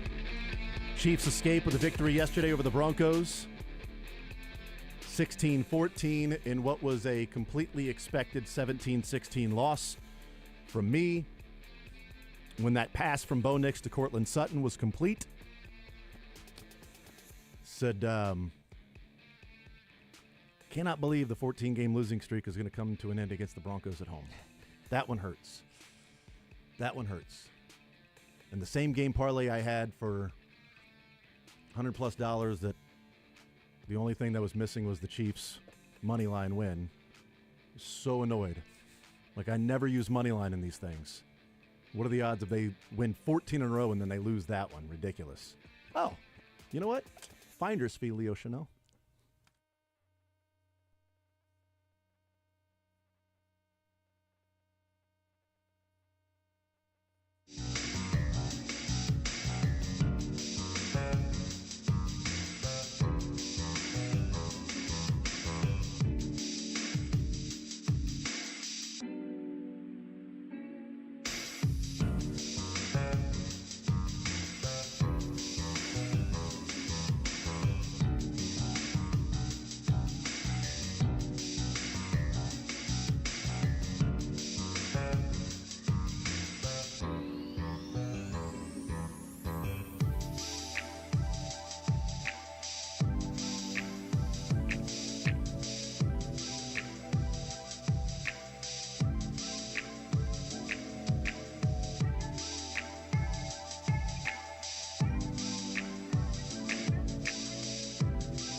Fantasy focus while he scoops the news. He's on TV more often than he's in bed. He'll break down the NFL without a single hair ever out of place. It's Field Yates of ESPN. Now in the zone with Jason Anderson on Sports Radio 810 WHB. All right, a Monday edition of The Zone right here on Sports Radio 810 WHB. We'll hear from Andy Reid coming up in the next segment. Mick Schaefer, 1 o'clock. Learn funniest best before the show is over as well. It is a Victory Monday today in Kansas City for all the local schools and the Current as well. Victory Monday, Mizzou winning, KU winning, Current winning, and how improbable it might have felt, the Kansas City Chiefs winning. Helping us break down that and the things around the NFL, it is Field Yates from ESPN, NFL Insider. Field, welcome into the show. How are you, sir? I am doing great. What a Sunday it was. And by the way, I did not realize it was that dominant of a weekend for the region. Of course, I watched the great college basketball tip-off game. I guess it's the second game of the season for both Kansas and North Carolina. That's but man, true. Yeah. What a weekend. That was unbelievable, by the way. Like KU gets big that win, but, and Bill Self ties Adolph Rupp for wins in KU history. And it is a really dominant weekend. You're right. And somehow, some way, Field, it was capped off with the Chiefs beating the Broncos. One of my biggest surprises, and not only them finding a way to win like that, but the fact that the win probability was only 80% when he lined up to kick the field goal. That seems shocking. Was it that low? It was 80%. I would have guessed, 97 or something, Yeah. right? I mean, you just don't figure a guy's going to miss a field goal for, 35? 35 yards. The number. Extra 35 point. he was Yeah. attempting from, I guess. But, it's really amazing. Yeah, And, so you and I exchanged. Well, I was going to say, you and I exchanged messages offline before this segment we're doing right now, Jason. Yeah. And, you pointed it out. This was, certainly it's an improbable play just because blocking a field goal happens, I don't know, maybe 20 times a year or something like that in the NFL. I don't know specifically how often, but, it's not like it happens that routinely. And yet the Chiefs were kind of onto this, right? I mean, this is a team that realized that there was a weak link, the proverbial weak link in the protection plan of the Denver Broncos, and they nearly got to those kicks earlier in the game. They obviously had the long attempt at the end of the first half in which they nearly blocked and then nearly had a crazy return with Nico Hardman. But, the Chiefs, and we've been saying this every Monday when we have this conversation, it's a new contributor every single week, whether it's Mike Dana stuffing the run in an important play or Leo Chenal blocking a kick or somebody that we don't often talk about amidst a roster that is chock full of all-pro level players at several different spots. And, that to me is just the difference between the Chiefs and everybody else, maybe except the Detroit Lions this year, is that this team is not just the star players that dominate the headline. It is an incredibly well-built roster. This team has been masterfully crafted through the NFL draft. And on top of that, there are guys who are willing to be less prominent in most games, but certain moments are going to call them. And that might mean just as much. Like, Leo Chenal might have derived more pleasure in getting the game-saving field goal block than having 15 tackles in a game or having a game in which he returns the interception for a touchdown. It just seems like this team is not just full of really talented guys, but really selfless guys and also guys who just pay serious attention to detail because they find a way in the most pivotal of moments to expose a minor weakness and turn it into a 9-0 start. Visiting with Field Yates from ESPN. I do want to apologize to Bill Self and the KU Jayhawk fans out there, and specifically Greg Gurley. There's a perfectly reasonable explanation as to why I said Bill Self tying Adolph Rupp and not Fog Allen. People don't want to hear the excuse of. No, I read a somebody sent me a DM that I was reading right before I came on the show with them. Like, what is this DM about? And it was had to do with Calipari and at Arkansas, and for whatever reason that was in my mind, and I said Adolph Rupp, but it was Fog Allen. Bill Self ties Fog Allen on Friday night there at North Carolina. So, Greg, I fall to my knees and beg your forgiveness, Greg Gurley, in saying that I'm so sorry, and I really apologize to Bill Self too. That's the main apology that comes with my groveling at the feet. Field Yates from ESPN is our guest. Field, I do the Leo Chenal thing is really interesting when you talk about how complete this team is and guys playing different roles. But I said at the beginning of the show today that if the field goal goes through, or it gets blocked, whatever. They're the same exact team with the same, warts and issues and things that, came up here, there along the way. If they're 9-0 or 8-1, is it luck they escape? You exhale and you move on? Is there a chance that, a win like that can mask some of the issues that maybe you don't focus as much on after a win and you're like, all right, we got it. We continue to do this. We're good. Or is this an organization that even in a win, there's no masking some of the things that are there? They're going to focus on the issues and not, exhaling, we got to win. We're cloud nine and all things good. And we're not going to see this ride come to an end anytime soon. Well, here's what I would say is that this team is going to be measured, and there's just no two ways about this, by how they perform in January and February. But the reality of what happened yesterday is that this Sunday essentially is the number one seed on the line for the Chiefs. Not that they can't get it if they lose, but if the Chiefs win on Sunday in Buffalo, I'm doing some quick math here, that would put them 2 up in the win column and 3 up in the loss column over the Bills. Yeah. The Steelers will be the only other team with 2 losses this season. The Chiefs do not play, if my memory is correct, against the Steelers. Oh, that's right, they do on the Christmas Day game, right? I know it's late in the season. I forgot that. But anyways, the bottom line is this. This basically, I think Pittsburgh will run into some tougher hurdles going forward. I really do. It was a great win yesterday for Pittsburgh, but the bottom line is this. Yes, yesterday was at times ugly, and yes, there are some serious things that the Chiefs are going to have to iron out if they were to play the most difficult stretch of their schedule, which ostensibly would be in the playoffs.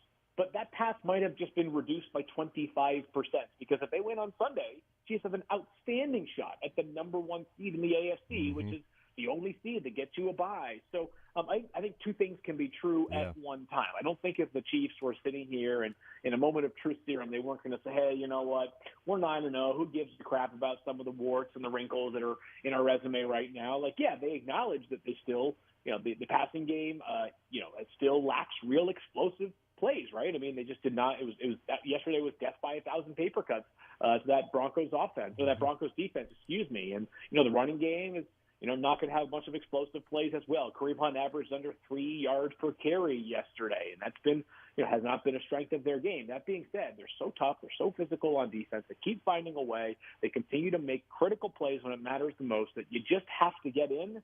And in the case of the Chiefs, they might just have to get in, but they only have to run 3 laps around the track to reach a mile, where every other team in the AFC is going to have to run 4 full laps if they take care of business on Sunday.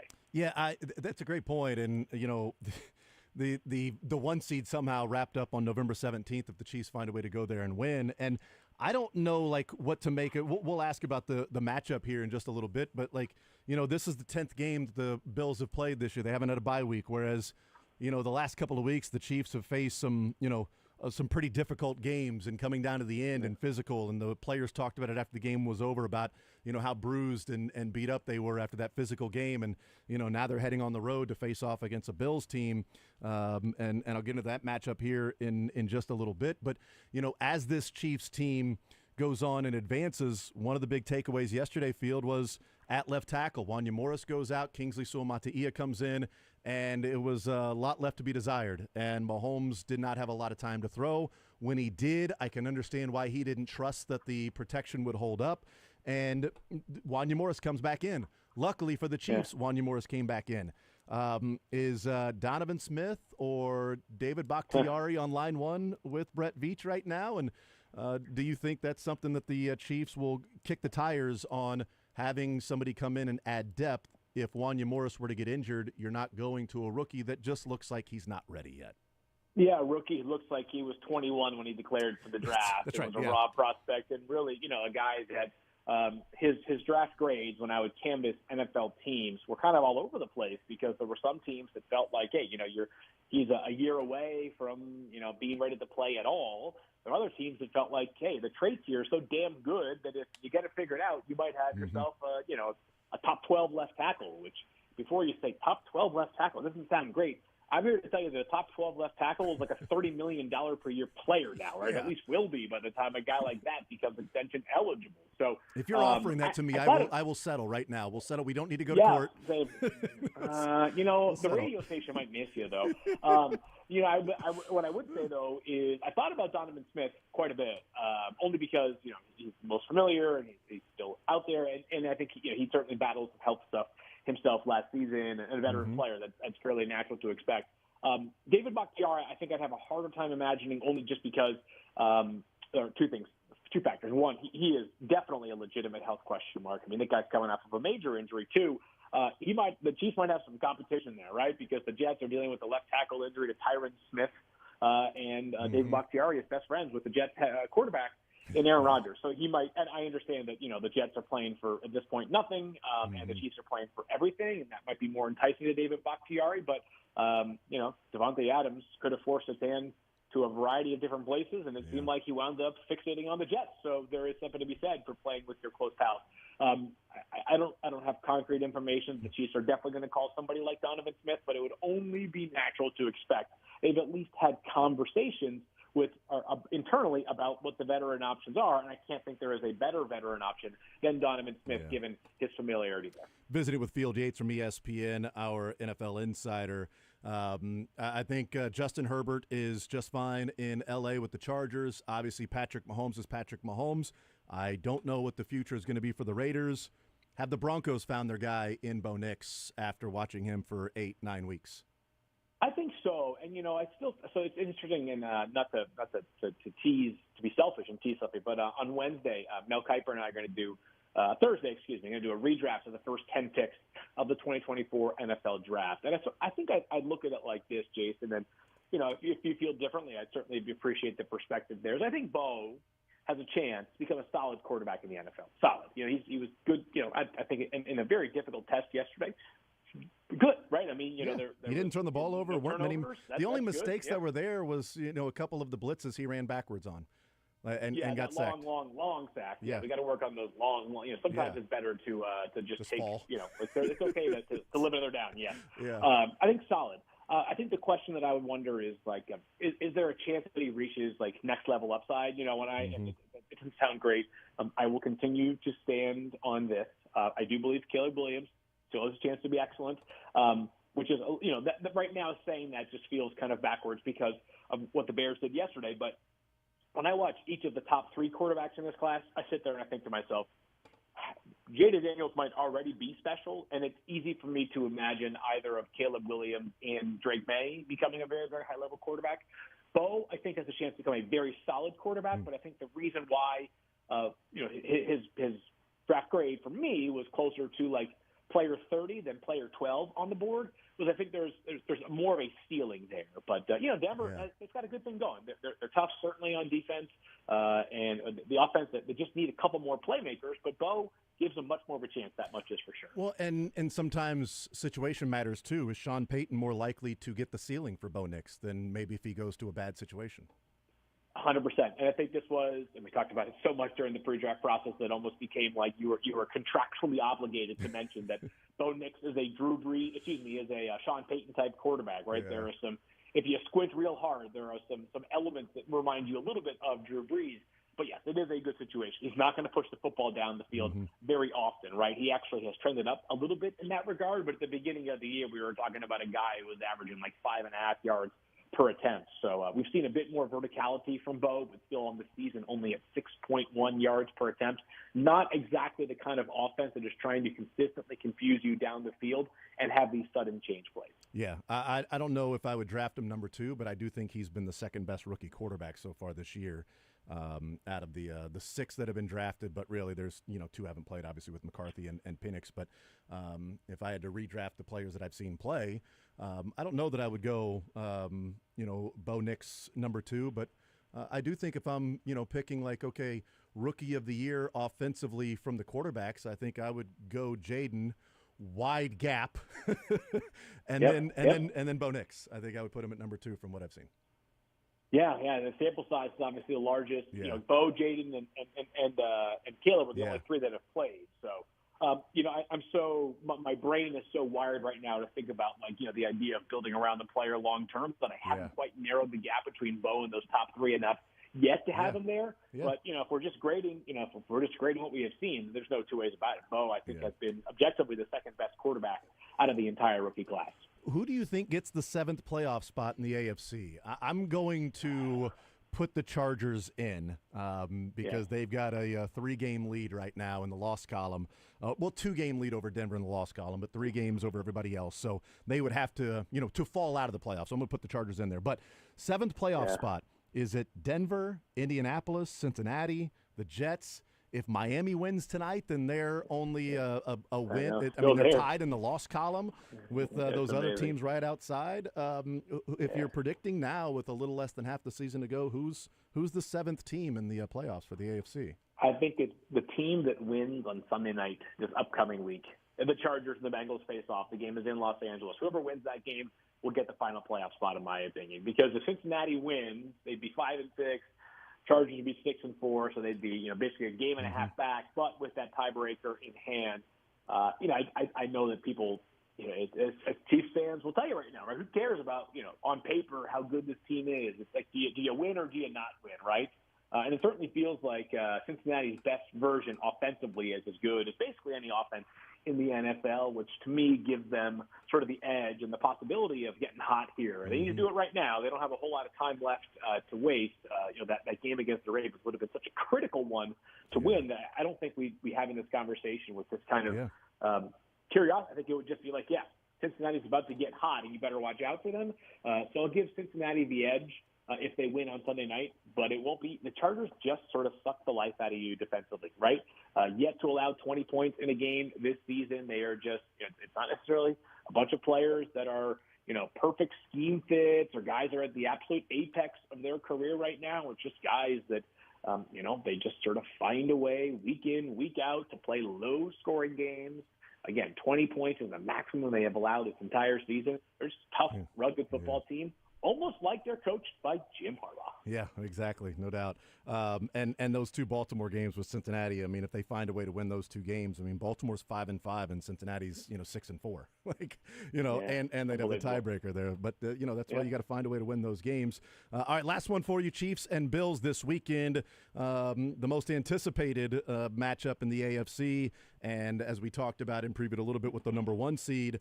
I don't know what there's going to be the latest with Amari Cooper, if he's going to play. Keon Coleman, they already said that I'd be surprised on Coleman. Yeah, he said it's going to be a few weeks for Coleman, and this was the first week he missed was yesterday. So I'm not going to say that he's going to be out there. I'll say that he's not. But what do you think of this matchup? And do the Chiefs have enough to go into Buffalo and take on the Bills and win, which – they're not good at beating the Bills in the regular season, Field. It's not what they do.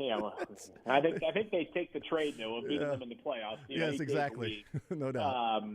So yes, they have enough. I mean, again, I think I said this a couple weeks ago. It was last week. Hey, I'm not picking them to lose until they lose, and then I can revisit it in tough matchups. So that won't be the way that I lean here. The reality is this: is that Buffalo and maybe in the regular season it's different, but I've talked about the mental edge the Chiefs carry over opposing teams. And regardless of what Vegas implies the line to be or the over-under, Buffalo has to prove that they have the intellectual mettle to take care of this Chiefs team. This defense is too good to ever be counted out. And the offense, again, it may not be pretty, but, it's these clock-killing drives that, might be clock-killing drives that result in field goals, but it at least gives the defense a chance to rest up, and it keeps explosive playmakers or quarterbacks off the field.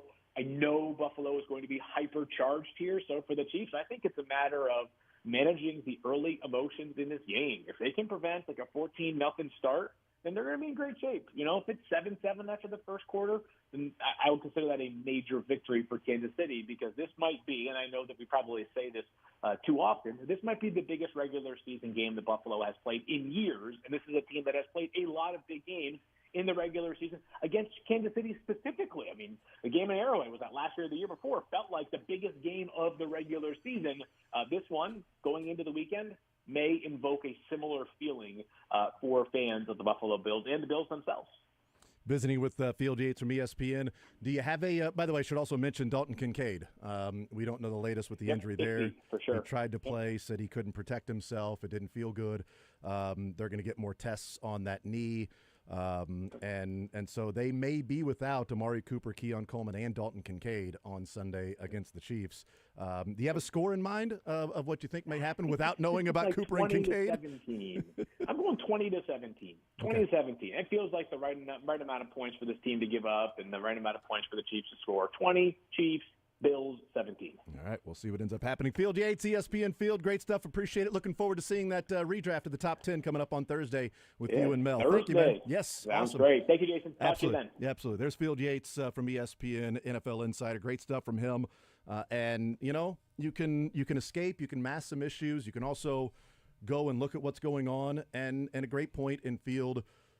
It's one of the things that we've talked about here because we're so hyper and micro focused on the Chiefs and, throwing in the macro from time to time. But, somebody that covers the entire NFL that looks at this Chiefs team and sees a player like Leo Chenal come through and make a play, and it's just like the way, and him talking about the way the Chiefs have built the team, and they have the balance in all different places. They have players that can make plays in all different places, and I was looking at this because I couldn't quite remember Leo Chenal, and I knew it was the comp pick because it was the last pick of the third round. Do you know why they got the comp pick for Leo Chenal? Dylan, have any idea or remember why? Was it Trevarius Ward? No. Going to San Fran? What was he? He was drafted. He was drafted in the third round in 2022. 2022. So, Tyreek Hill. Nope. Oh. No, he wasn't part of the It was a comp pick. Oh, okay. So it would have been along the lines of that, correct? Similar, yeah. Of Trevarius Ward. Okay. So who walked in 21? It wasn't even that. It wasn't even someone who. Okay. Nope. Then I don't know. It yes, was- I do know. Well, I guess it was 2023, maybe 2023. Yeah, Don't you have to wait 1 year before the comp pick? It was Ryan Poles. it was Ryan. It was Poles. Ryan Poles. Wow. Yeah, so 2022 draft, Ryan Poles took the Chicago Bears job, and with the Chiefs employing a front office staff member of color that got a general manager's job, you got a draft pick at the end of the third round and a comp pick. And the Chiefs took Leo Chenal with that pick because the Bears hired Ryan Poles. He should be back soon. So He might Hey. You could get the ain't far away. You could get the band back together. You could bring back Doug Peterson and Yeah, Ryan dude. Poles soon. Why not? Get them all back here. You know, that'd be great. Bieniemy? Maybe. Hey, Eric, you want to swing yeah. back through too? Yeah, it's hey, Bob Sutton, we're okay. hell of a player. We're okay, Bob. I'll say this. All right, at the end of the day, when it's all said and done.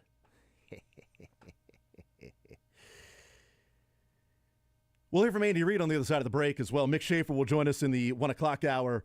We'll get some Learn Funniest Best here in the show as well. A number of things from the weekend. But yeah, Leo Chenal has come through, and he has been awesome for the Kansas City Chiefs. And they got that pick by Ryan Poles and him taking the Bears job. Well, so again, it just goes to the depth. Which I talk about all the time, that I think is the most underrated aspect of this Chiefs team. It is the depth. They're so multiple at every single position, so they can all do different tasks as well. They're also versatile. I mean, there were 2 sacks by Chiefs players in this game. Najee Johnson and Nick Bolton. Like, it wasn't Chris Jones. It wasn't Karlaftis. It was scheme. It's who fits it, who makes sense. Guys that can do a little bit of everything. And that's what, again, I think makes this team so impressive, so unpredictable.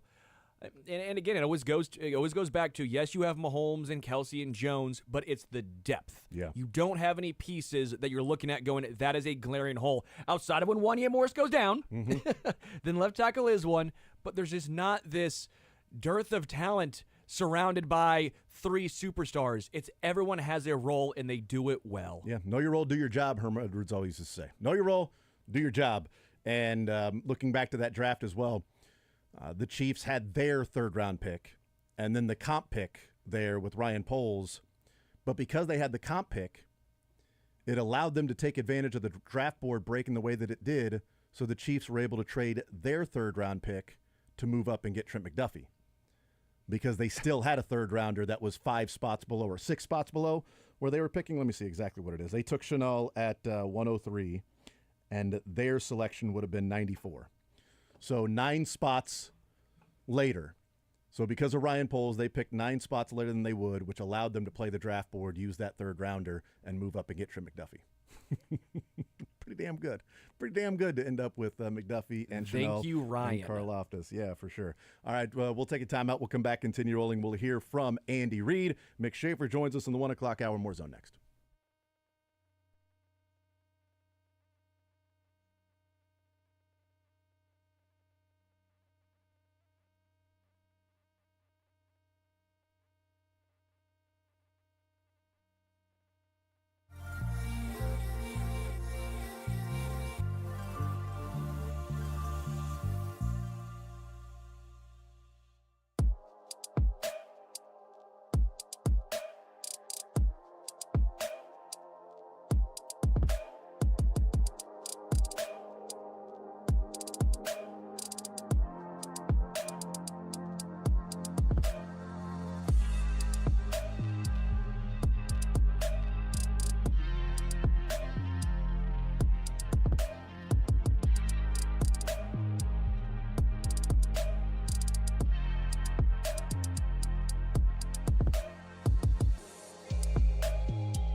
you think Kareem Hunt may get involved a little bit more in the passing game? Like, he's such a good receiver out of the backfield, and they're not really using him that way.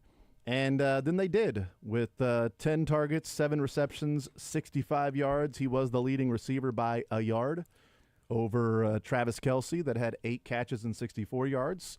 Pacing for Travis Kelce for 113 receptions this year, which is pretty good, if you're counting and stuff like that. And also P. Ryan with a pretty big 35-yard catch, too. Well, I was going to say, 9 receptions on, 12 targets for 102 yards by Chiefs running backs. And it wasn't like, remember when Austin Eckler, for example, would get 10 receptions for 42 yards? Yeah. It's not like that. It's not just checking the ball down. It's these guys are still making plays. These running backs are still making plays. They're not just 2-yard gains. So, I love seeing Mahomes and the Chiefs offense get these running backs more involved. Again, not just at the line of scrimmage, but even more downfield as well. Like Samaje's, just going downfield with it, it's gorgeous to watch. Well, and Samaje's happened because somehow Mahomes escaped from Benito's grasp. Yeah. Like, he was sacked and spun away and escaped out to his right, and then found P. Ryan running down the field. Like, that is vintage Mahomes right there. Yes, Mahomes missed a couple of passes that could have made and put the game out of reach. And yes, there were a lot of frustrated people that love and appreciate and know how great Patrick Mahomes is, that in that moment were frustrated with the fact that he missed a touchdown to Xavier Worthy, and on 3rd and goal from the 2, he missed a touchdown to Travis Kelce. And at that point, Andy Reid decides to kick the field goal to go up 16-14. I didn't think for a second that Andy Reid was going to go for it. And he said after the game, too, no, we were kicking the field goal, taking the lead. And I said the same thing. I said, kick the field goal. Kick the field goal, put your defense out there, and get a stop. Defense had been awesome in the second half to that point. They had been so good to that point. Take my chances with that instead of saying, okay, you don't pick it up. Yes, they're backed up against their own 2 or 1, assuming you don't take a sack or anything like that. And then can you get a stop and get the ball right back? Yeah, and then you would put yourself in position to get a field goal again. That's if you don't get it. But if you get it in the 2-point conversion, now you're up by 7. Now they need a touchdown to go and just tie. Okay, so all of those things were on the table. I was good with that decision. I was fine with all 3 decisions that Andy Reid made. The 4th down and 1, that was the touchdown to Travis Kelce. The 4th and 1 later on that, they ended up getting a field goal out of it anyway. The Kareem Hunt. Was it the Kareem Hunt with the 2 in the backfield? They skipped to the left. They love that play, yeah. And he had to skip to his left and find it. And it's like, okay, he picked up that one. And I was fine with the 4th and goal at the 2-yard line, kicking the field goal there. And making sure you're leading after that drive. Yeah, there were chances that were there, but also, Mahomes was dealing with almost half the time he dropped back to pass, there was pressure. Yeah. And some of the time it was immediate pressure. And I get why Mahomes can lack trust and sometimes get some happy feet and look at the rush instead of look at the field past the rush. I understand that would happen with Mahomes. And it's the good with the bad. You take the good, you take the bad, you take them both, and there you have the facts of life. I was just the Family Guy. All I can think about is Peter Griffin doing that. Oh, really? That's all I can think about is Peter.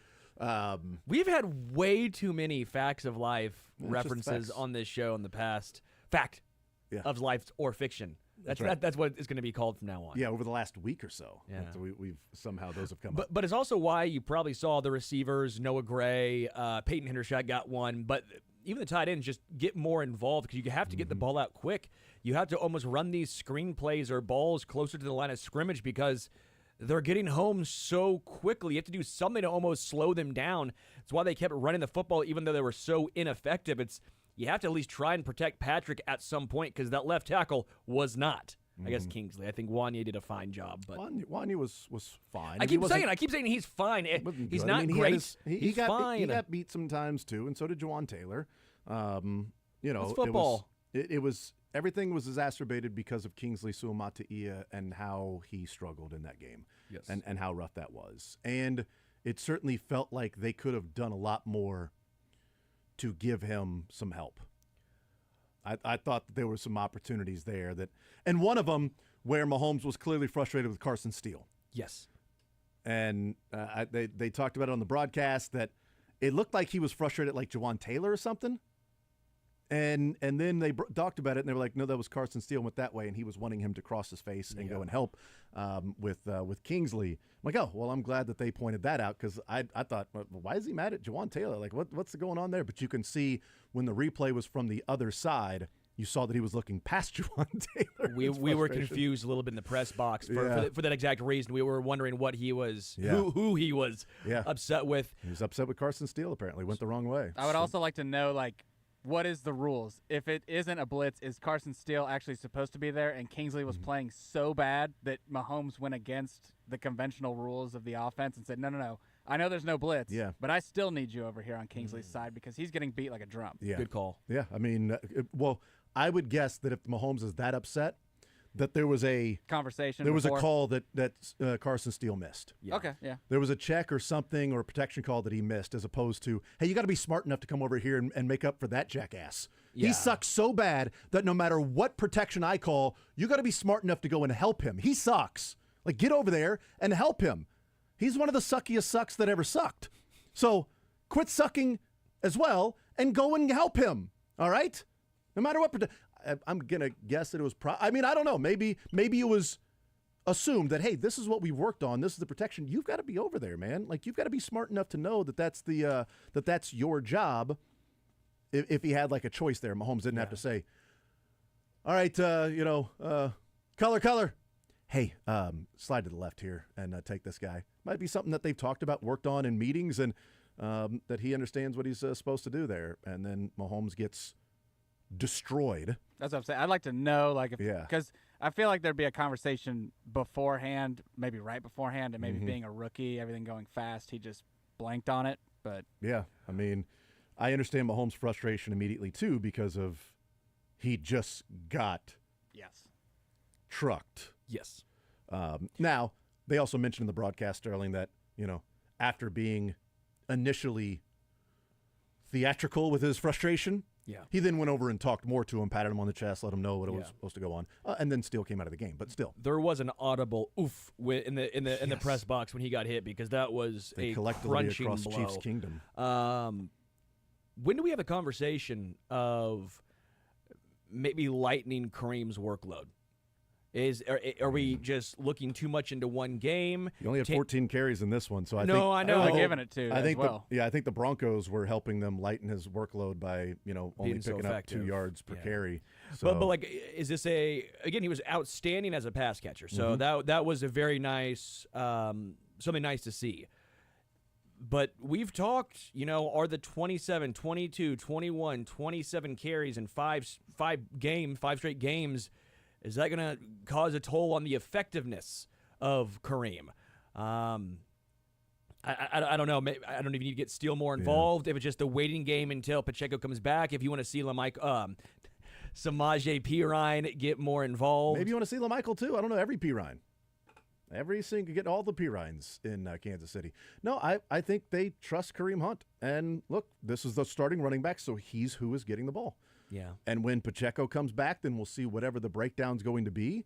But I don't think there's any question that there feels like it's a different burst and effectiveness of Kareem Hunt the last couple of weeks from the first couple of weeks. I think he is wearing down. I think you're seeing what the power run game was doing, and now the last couple of weeks it's been just a couple yards per carry for Kareem Hunt. It hasn't been the 70, 80, 100 yards. Well, Tampa game but that was the overtime game. He was great against Tampa Bay, but this week and then the week prior to Tampa, you saw 2 out of his past 3 weeks were clearly his worst as a Chief. So what did he do against Tampa? He had 127 carries, 106 yards. Yeah, 127 carries? Good God. 27 carries, 100. I do think he's being Derrick overworked. Henry's high school stat line, or I think he's. I'm in agreement. I think he's being overworked at 127 carries.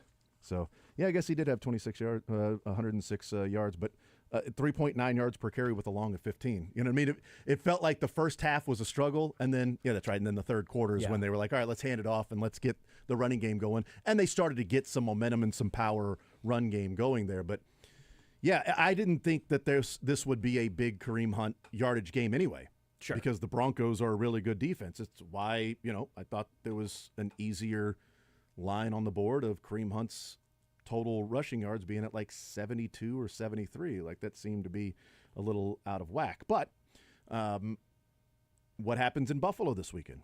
Like, what do they do? Because Jonathan Taylor was phenomenal. Yeah. He had 100 yards in the first half, did Jonathan Taylor. Like, the Colts were good in that game against the Bills if it weren't for all of the turnovers. The pick six, the fumbles, the interceptions. Like, you set up some short fields for the Buffalo Bills. And we know Keon Coleman won't be playing this weekend because we heard from the Bills head coach last week that Keon Coleman's wrist injury is going to be a few weeks. So this was the first game that he missed, a few weeks. Amari Cooper was a game day inactive because of his wrist injury. Yep. Oddly enough, both players dealing with a wrist injury. We'll see if Amari Cooper plays this weekend. But Dalton Kincaid also left the game with a knee injury, and he's having further tests done. He tried to play a couple of plays after that. Noticeable limp, didn't feel like he could protect himself. Too much pain, left the game, and now they're, seeing what the damage might be. The question would also be, they've got the bye week next week. So if Dalton Kincaid is a 50-50 on Sunday, do you play him because it's the Chiefs and you got a chance for the 1 seed, so you take your chances and put Dalton Kincaid out there at, 75%? Or do you sit him this week knowing you got the bye week next week? And so you got 2 weeks for him to come back fully healthy, or as healthier than what he would be this weekend. If it is that decision, maybe he's perfectly fine. Pain goes away, swelling goes down, boom, we're good, let's play. No idea. We'll be following that this week, just as we'll be following what the health of Juju Smith-Schuster would be. We'll take a timeout. We'll come back, continue rolling more zone next.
All right, hanging out here on this Monday edition of The Zone. Jason Anderson with you, Sterling Holmes, Dylan Michaels.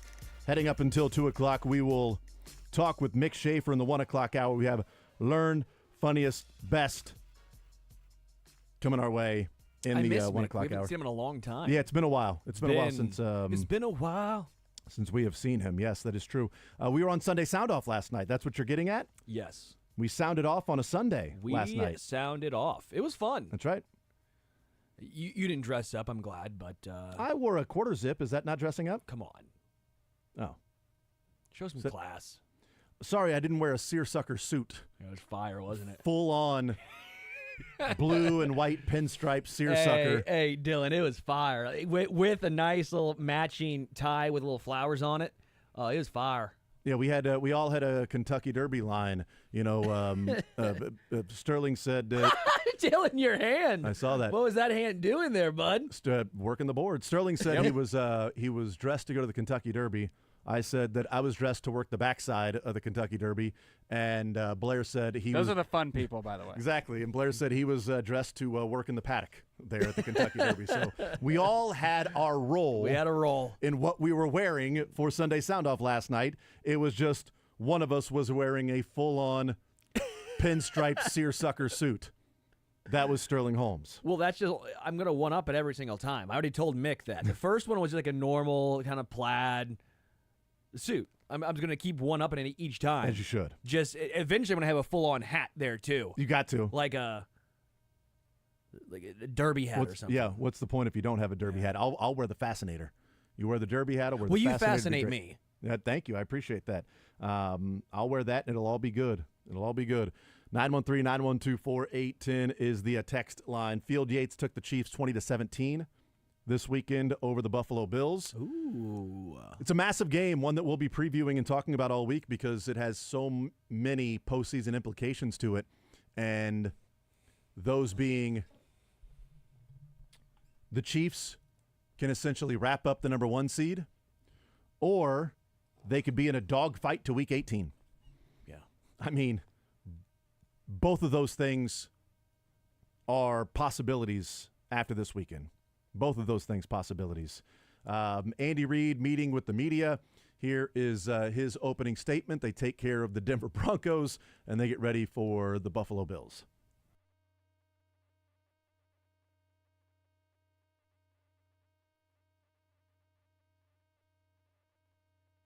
The guys are just kind of coming in, so we'll get all that taken care of here later in the afternoon. As far as the game goes, listen, the win was fantastic to get. We've got places that we've got to work on and make sure we get covered. The positive was that they didn't score in the second half, and we, for the most part, hunkered down defensively, and then offensively we've got to clean up a few things.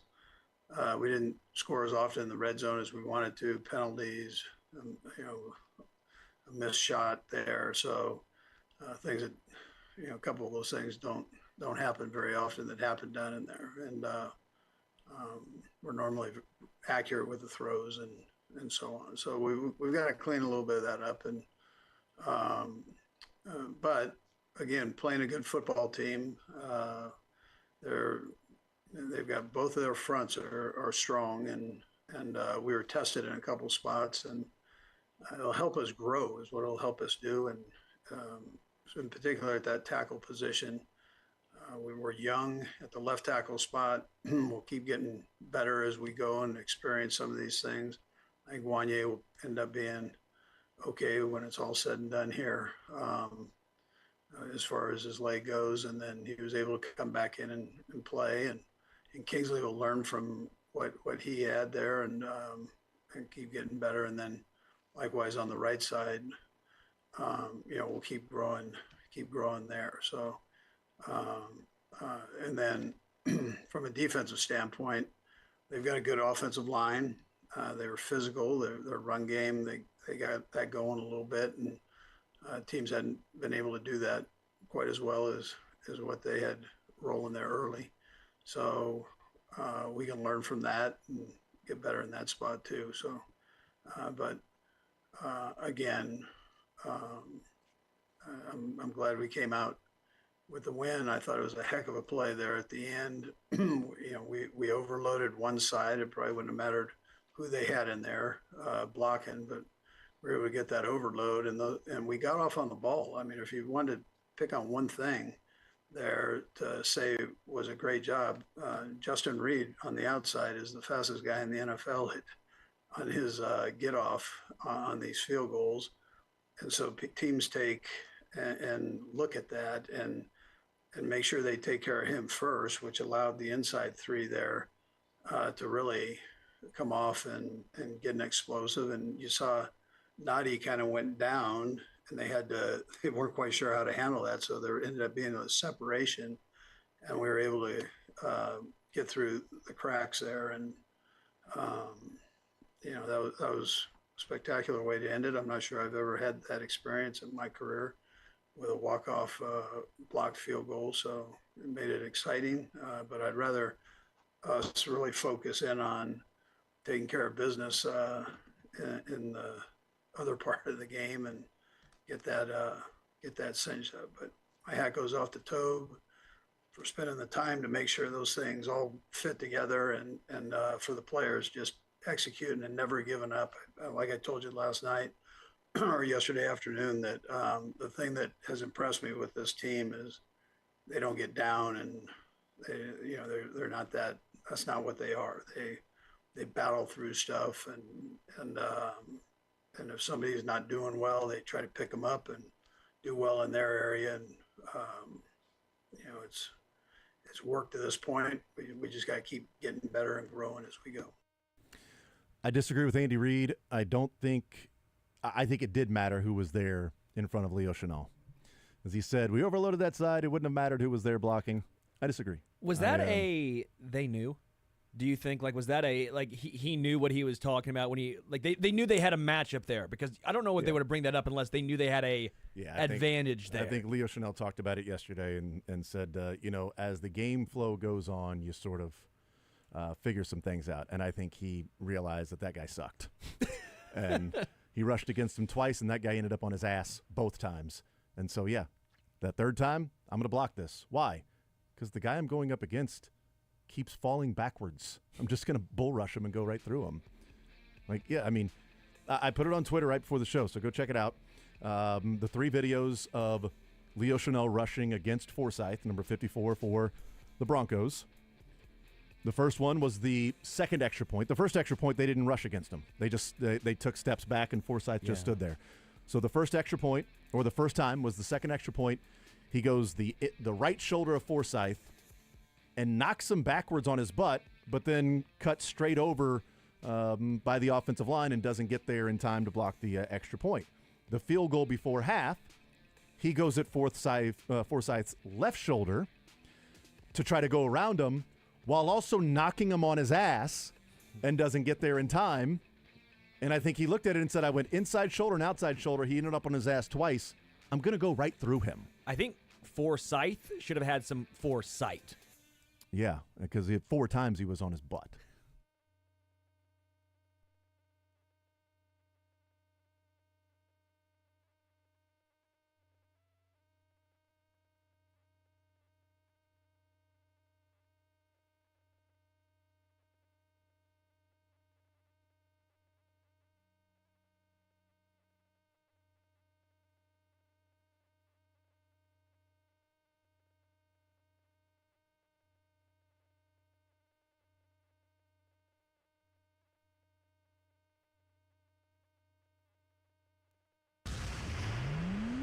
Now, on Sports Radio 810 Sports Center. This Sports Center update is brought to you by Heartland Financial and Mortgage, where their one and only priority is putting people first.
stretch. like people operate in society. I liked your vest. You wouldn't tell me who made it, and so I went up and You put tried your to nose find. on it. Personal space, Sterling. Yes. Do you know how you're supposed to operate It's a in the real good-looking world? vest, and you wouldn't tell me, and so I thought we're boys, and I'll just go up and No, just, we're not. We're not boys. If that means boys, we're not boys. Well, I just wanted to see who makes it. Who makes it? It's a good-looking vest. He keeps reaching out I thought he we were. touches me all the time. I thought we were boys. I didn't know putting my mustache on the back of your neck was going to make you uncomfortable. How'd it feel? Thought we were close. Horrible. This is the worst moment of my day. Like a horse, like a bristle. Apparently, you view this relationship different. Like a broom. Jeez, Louise. I'm glad I found out on the air. God. It's a good-looking vest. So I still don't know who makes it, and I'm still kind of upset by it. Another thing guys don't care about is who makes clothes. That's a good vest. Nobody cares about well, that. for golf, it Not looks like once. it's freeing on the shoulders, but you still would be nice and warm. He came over yesterday in the press box, and he liked Harold's jacket. Channel 4, Harold Kuntz. It's a great jacket. And he started petting his jacket. Harold's back was to him. Just started petting the jacket. I didn't pet it. It was the back of my hand. I give it a nice, ooh, that's a nice tweed. It's a pet. You petted it. You did. That's your excuse. It wasn't the front of my hand. That was your excuse. That does It was sound the like back petting. of my hand. It'd be more of like a Caress? a caress is probably the better word. That didn't get better for you. Yeah, no, there. that actually did not sounds get worse. better. Sterling knows there's no fingerprints that way. There's no fingerprints that way. But Psycho. there's a reason why it says the back of the hand. Thank you, Dylan. God. What? Well, It was a nice tweed jacket, Harold. Leo Chanel gave the back of the hand to Forsythe for the Denver Broncos yesterday on that field goal attempt. But Benito was given the back of the hand to Kingsley. Actually, he was just putting him over his lap. Yeah, and spanking him like old school Tom and Jerry style. Yes, that is right, man. But Pete Sweeney asking Andy Reid about whether or not Donovan Smith might be someone they'd want to bring into the building.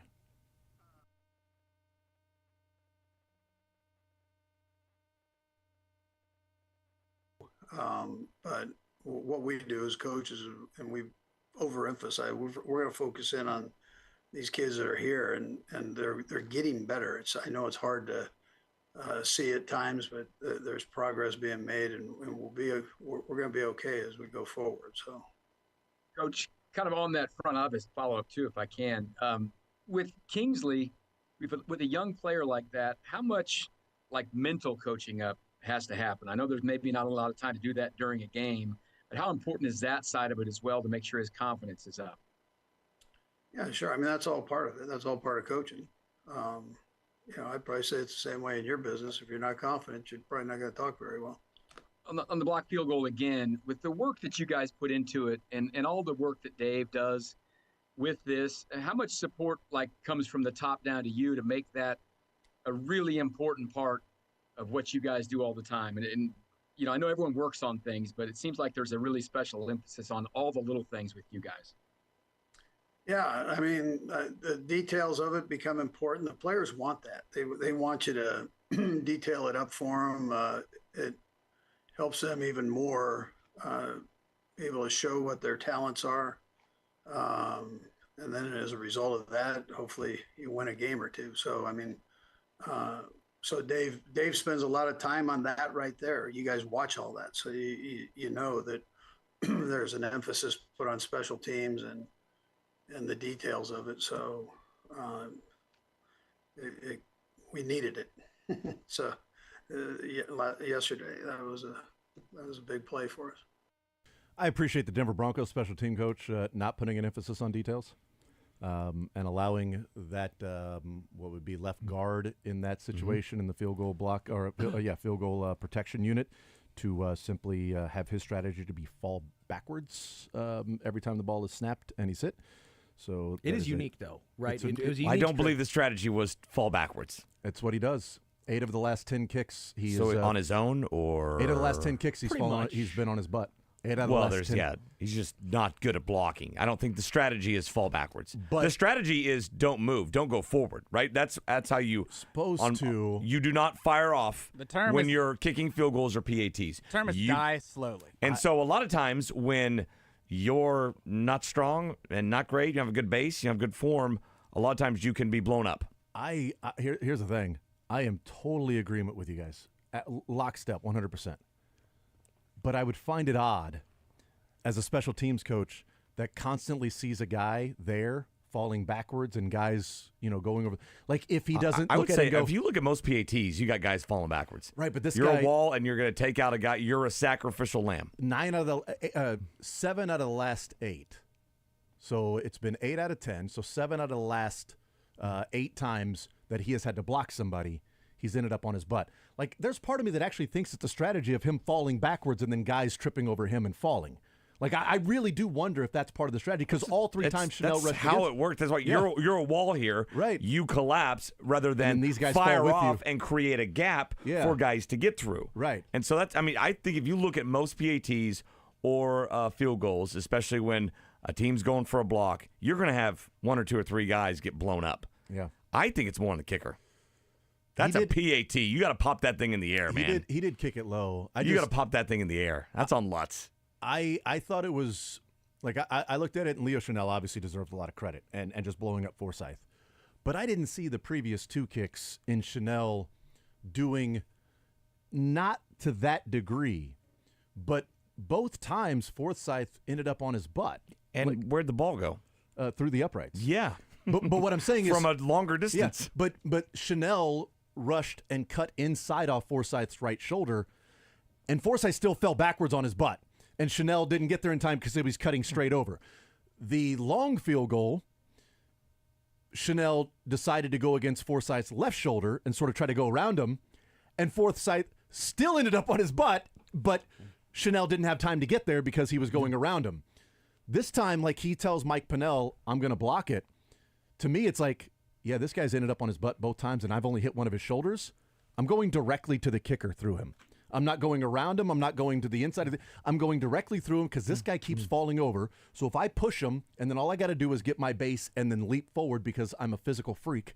And if you look at it, too, the way they're lined up, his leg is in front of the guy that's on his left. His so left, he's yeah. set up to trip Right, over himself exactly. anyway. Well, that is by design. That's how they set up Right, for but PATs. it's so dumb, guys. though. No, it's not. That's how you set it up. That's how you're building a wall there. I think it takes a long time to blow up a dude. I think it takes a long time, and not if falling they back, spontaneously combust.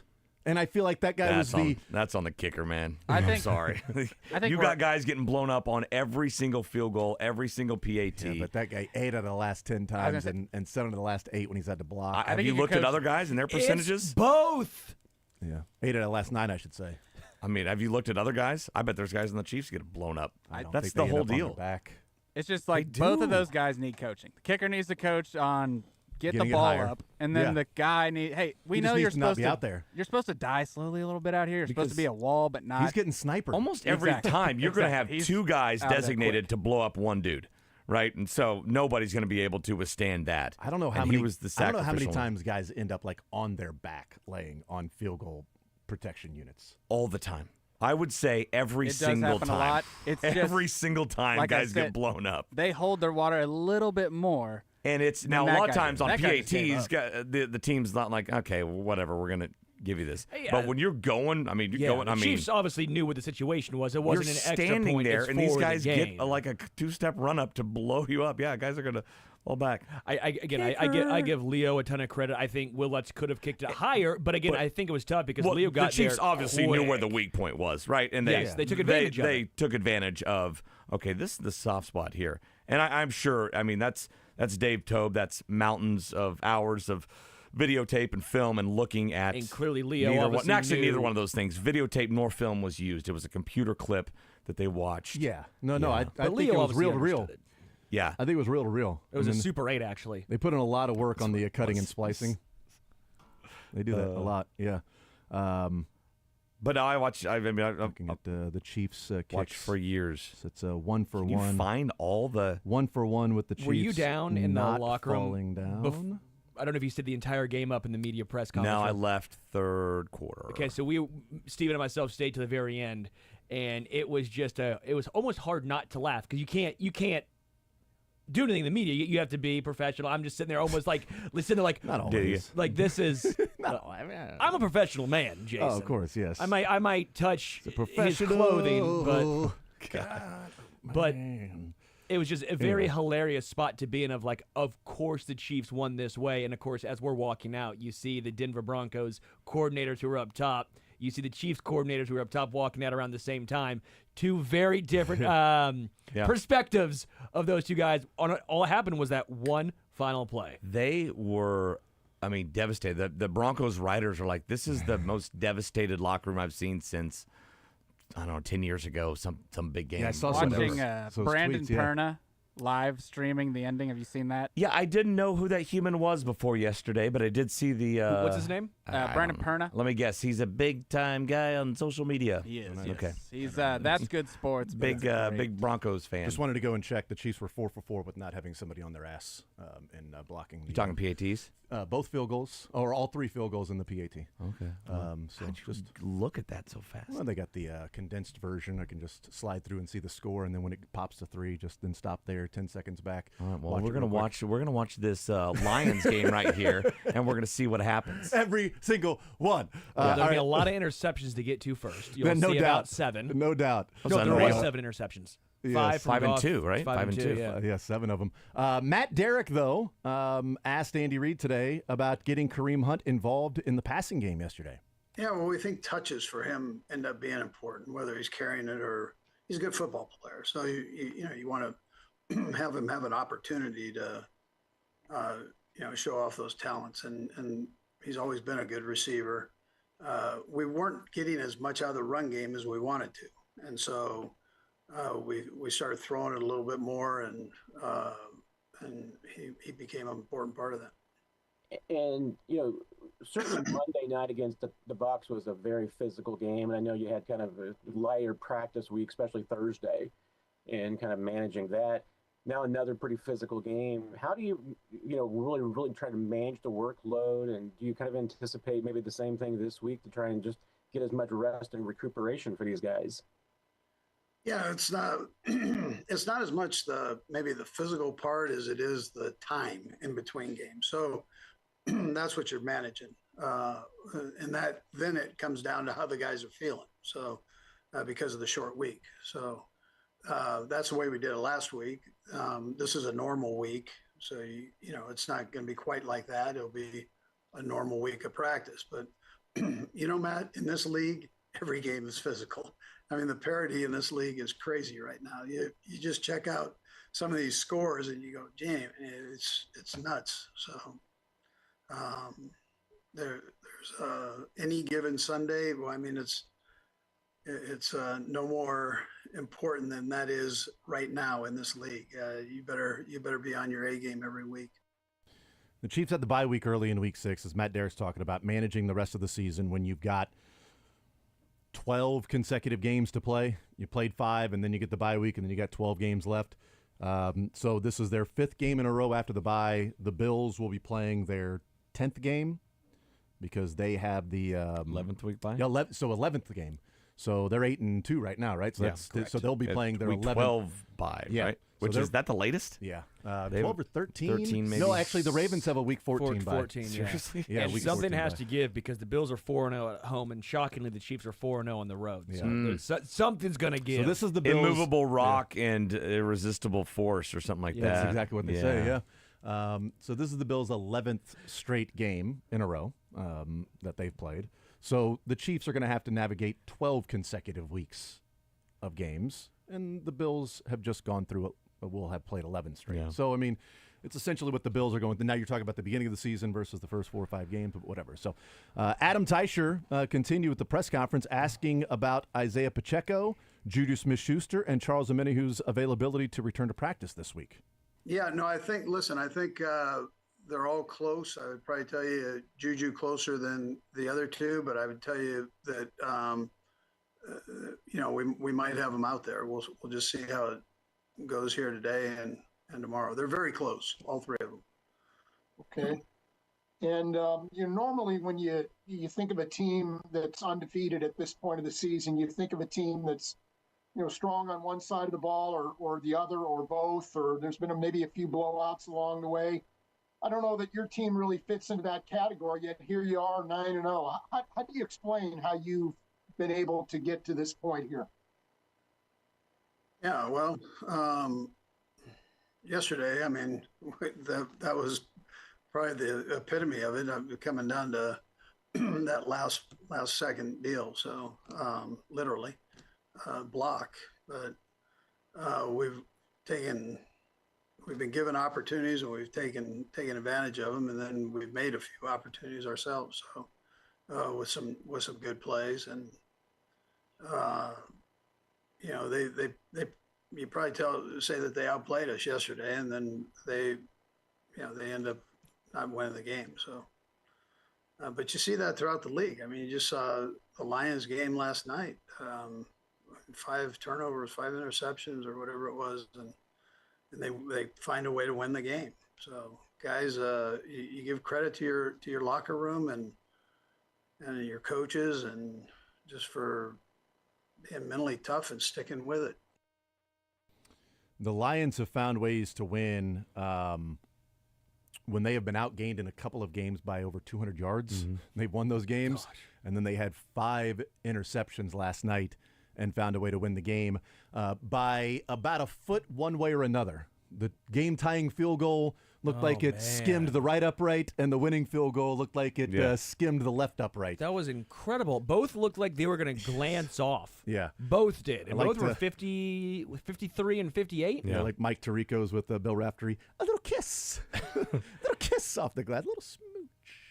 No, that was an amazing game. And he's right. I mean, there's no such thing as an upset in the NFL anymore. It's all going to be close games coming on the wire. It's all about, pushing the right buttons. I remember when the Royals, like that kind of 14, 15, 16 range, right? When they had the bullpen, you got to the 6th inning, and it seemed like even Ned Yost they figured out a way to win. They knew how to do it, and this is what the Chiefs are now. They figured out a way to win. And what is it last night? One of you guys said, they've spent 4 of their 9 lives. There you go, so far. And I hope they have 5 more lives like this, because I think that would get them to a Super Bowl. But their first 2 games and their last 2 games were all decided on the final play of the game, right? Yep. Am I missing any more? Wouldn't be surprised. Has there been another kick that won it? Yeah. No, I mean, there's been an onside Ravens, kick. Bengals, There's Bucks, things like that, and Broncos. Yeah, I mean, the Falcons wasn't the final play, but it was the 4th down and short that Leo Chenal walked back the guard like he was a blocking sled, which is great. But yeah, this is they won games, and they'll continue to win games. I don't know that they'll win all of them in the regular season.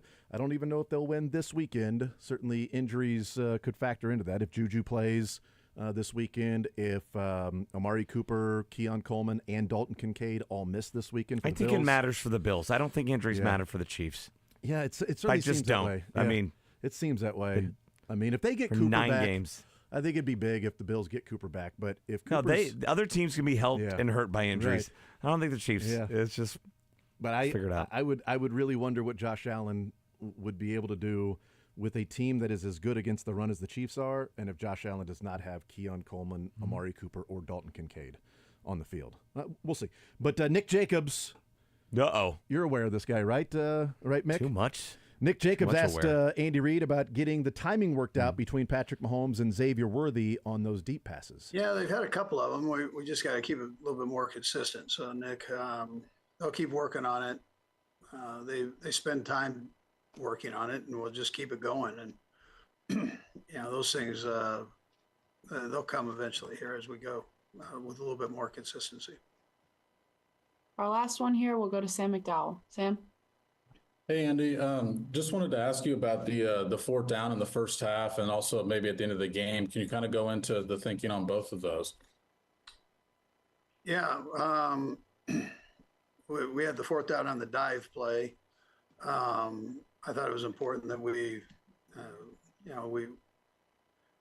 went for that. And then we had the 4th down the goal line in the red zone there. And we wanted to come out with a score. I mean, that's what I wanted to do, make sure. And we had good stuff left over. It wasn't like the package there was empty. So we had some good things we could draw from. That's interesting. So there were still, some things that they could go to at that 4th down and 2 situation. Maybe if the timing was different, like, I don't know, maybe if it's 3rd quarter or more time left to go in the 4th quarter, maybe he makes a different decision and says, let's go for it here. Down by 1, backed up against their own end zone. If we don't get it here, They picked up the fourth down earlier. They were 2 for 2 at that point on fourth down conversions. Yeah. But I didn't have a problem with him. You got to get the lead there. at some point, right? You got to. I was good with all 3 of those decisions. The 4th and goal at the 1, the 4th and 1 at like the 30-yard line. That was the 2-yard run with Kareem Hunt. And then the kick the field goal there. And how much time was left when they kicked the field goal to make it 14-13? The time on the clock, like 6 or 7 minutes, was 6 minutes. At that point, 5:57. At that point, I figured, okay, no matter what happens here with the Broncos' next possession, the Chiefs are going to get the ball back. Yeah. That was my assumption. Mine too. Was wrong on Mine that. too. They're not going to go 13 plays, 43 yards, and take 6 minutes of clock. Yes. 13 plays for 43 yards. We were having the conversation in the newsroom. I thought if McDuffie would have let Cortland Sutton go on that third down conversion, he would have ran into the end zone, which I wanted to happen. Yeah, me too. And then after that, I would imagine all the Denver backs were just going to go into church mode. Yeah, but what you do though, and here's what you've got to teach them, is as they're running down inside the 10, because they want to get as close as possible and then slide.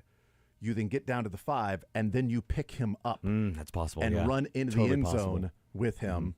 You know, Carry him in. and carry him into the end zone Yeah. for a touchdown. That's just being smart. That is. That's just practice that, man. Or you just running next to him and then pick him up. Line a bunch of defenders along the 1 yard line, so when they slide on top of you, and you pop them right back up into the end zone. Oh yeah.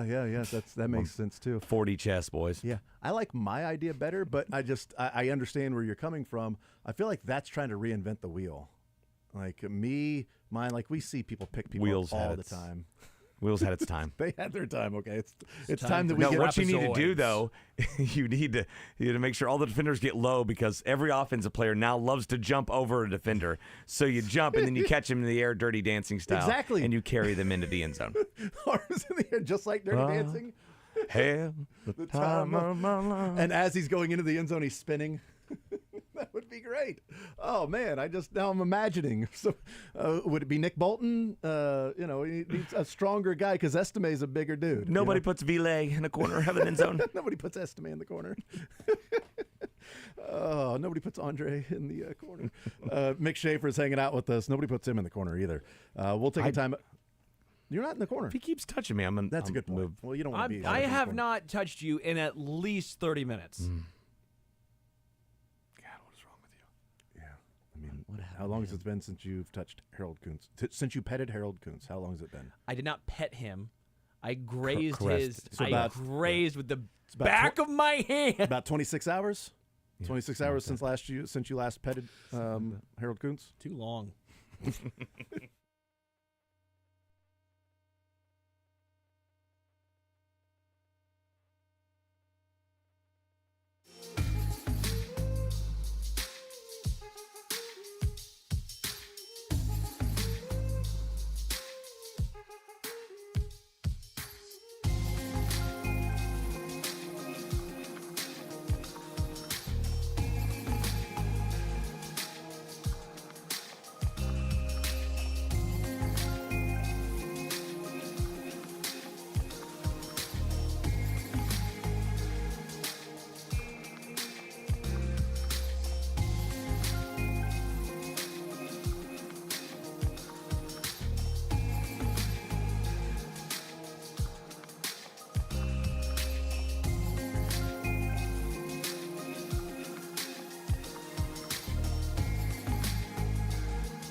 Mike, fun. Don't put us on the same level. I am on the side of good. He's on the side of evil here. But you have to have both, at least for those cartoons where one's on each shoulder. So we don't have both to do have an both, important right? service.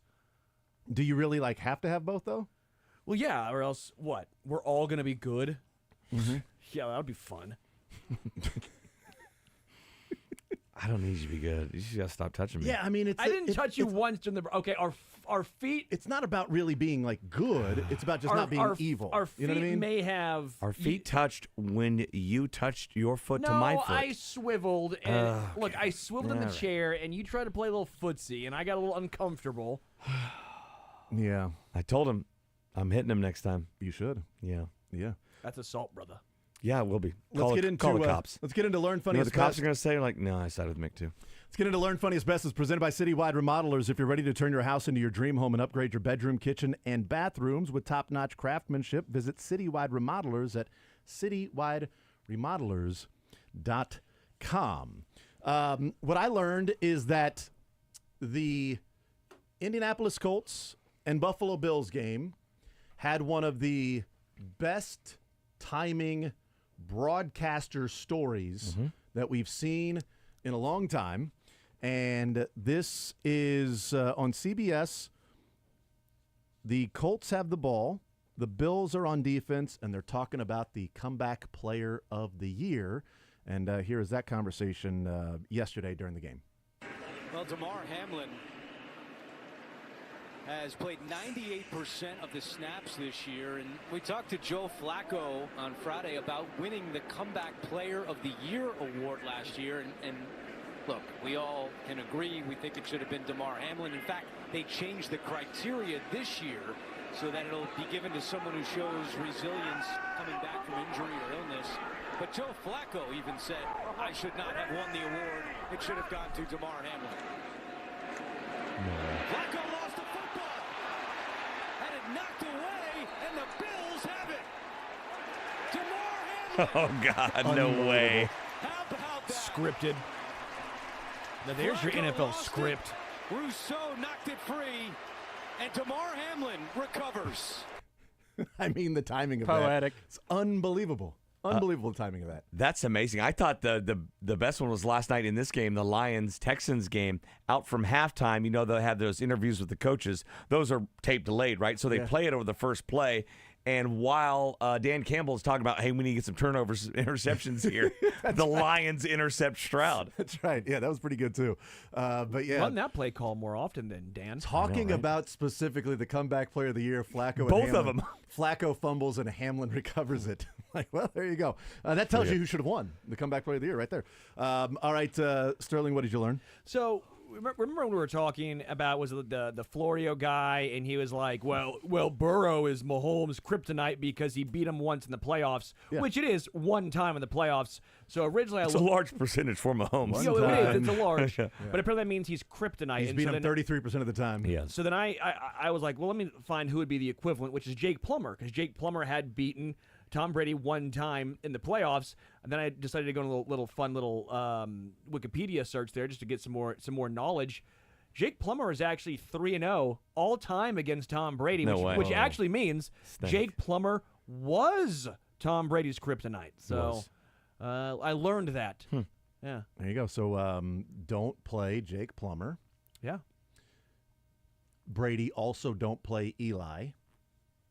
Right. And for the Chiefs, play the Bengals, half the time you'll beat them. So don't play Brady. Just don't play Brady. Don't play Brady. That's all. In the playoffs. Yeah. If he plays Brady again in the playoffs, that is going to be a hell of a story. I think as owner of the Raiders, I think then we might have a comeback player of the year. Yes. Well, now there's two owners of the Raiders: Tom Brady and Patrick. There you go. Well, he's been an owner for a while. Patrick, I mean. What did you learn, Mick? I learned, Dylan, that Tom Brenneman is back calling sports, and he works in the ACC, and he actually did a Boston College game. Oh, no. Good quarterbacks in this one. You know about Kyle McCord. We'll also see Thomas Castellanos. How about that? Our Sky Rizzi, key to the game. Forgive me. He went on to say, forgive me for my little joke there. He looked at the camera and said, Thomas Castellanos, and smiled. My God. Why can't he pronounce it Castellanos? There's a drive in a deep left field by Castellanos. It will be a home run. And so that'll make it a 4-0 ball game. Good quarterbacks in this one. You know about Kyle McCord. We'll also see Thomas Castellanos. How about that? So the college kid pronounces it with the L's, Castellanos? Yeah, I guess. I mean, he pronounces it wrong, clearly. Man, clearly. Yeah, I mean, get with the program, dude. That'd been great, man. Oh, yeah, that's pretty good. All right, what'd you learn, Dylan, from the weekend? So I learned that you don't want to, miss a bathroom break before you play Sunday Night Football in all white uniforms. No, if you can find everyone. Thank God it's a radio medium here. Yes, it is a radio medium, but that. it looks like he fell on the yellow first down line. Who's he? This is last name Muhammad. Don't know first name For or who? don't care to look. For the Lions. For the Lions. Last night, it was white pants. White pants and. Oh, well, it was the front, not the back? It was the back. It was the back. Yeah, it was a Paul Pierce situation. Yeah. So. It was a Paul Pierce. Yeah, so it was the all-white jerseys might. Yeah, it wasn't great for him. I don't know who tweeted out that said Lions are really leaving it all on the field today. Yes, actually, hang on. That's how I saw Ryan Fitzpatrick. Oh, that's how I found it because Fitzmagic did. Because I'm getting into my funniest involves Ryan Fitzpatrick, but we'll get to funniest here in a second with me because Sterling starts us off with funniest from the weekend. Sterling, what was it? Yeah, so after CeeDee Lamb couldn't see the ball because the sun came through Jerry World and it just blinded him, so he just never caught the touchdown pass. They would have taken the lead against the Eagles.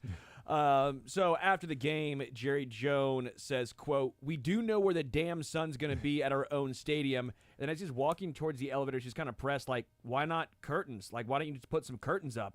And he goes, quote, "Well, let's just tear the damn stadium down and build another one. You kidding me?" As if they're very... as if that equates... Yeah, what about some curtains? So, throw the stadium away. Build me a new... Like... You spent, what was it, $1.2 billion on this stadium? Oh, he continued with more good stuff, though.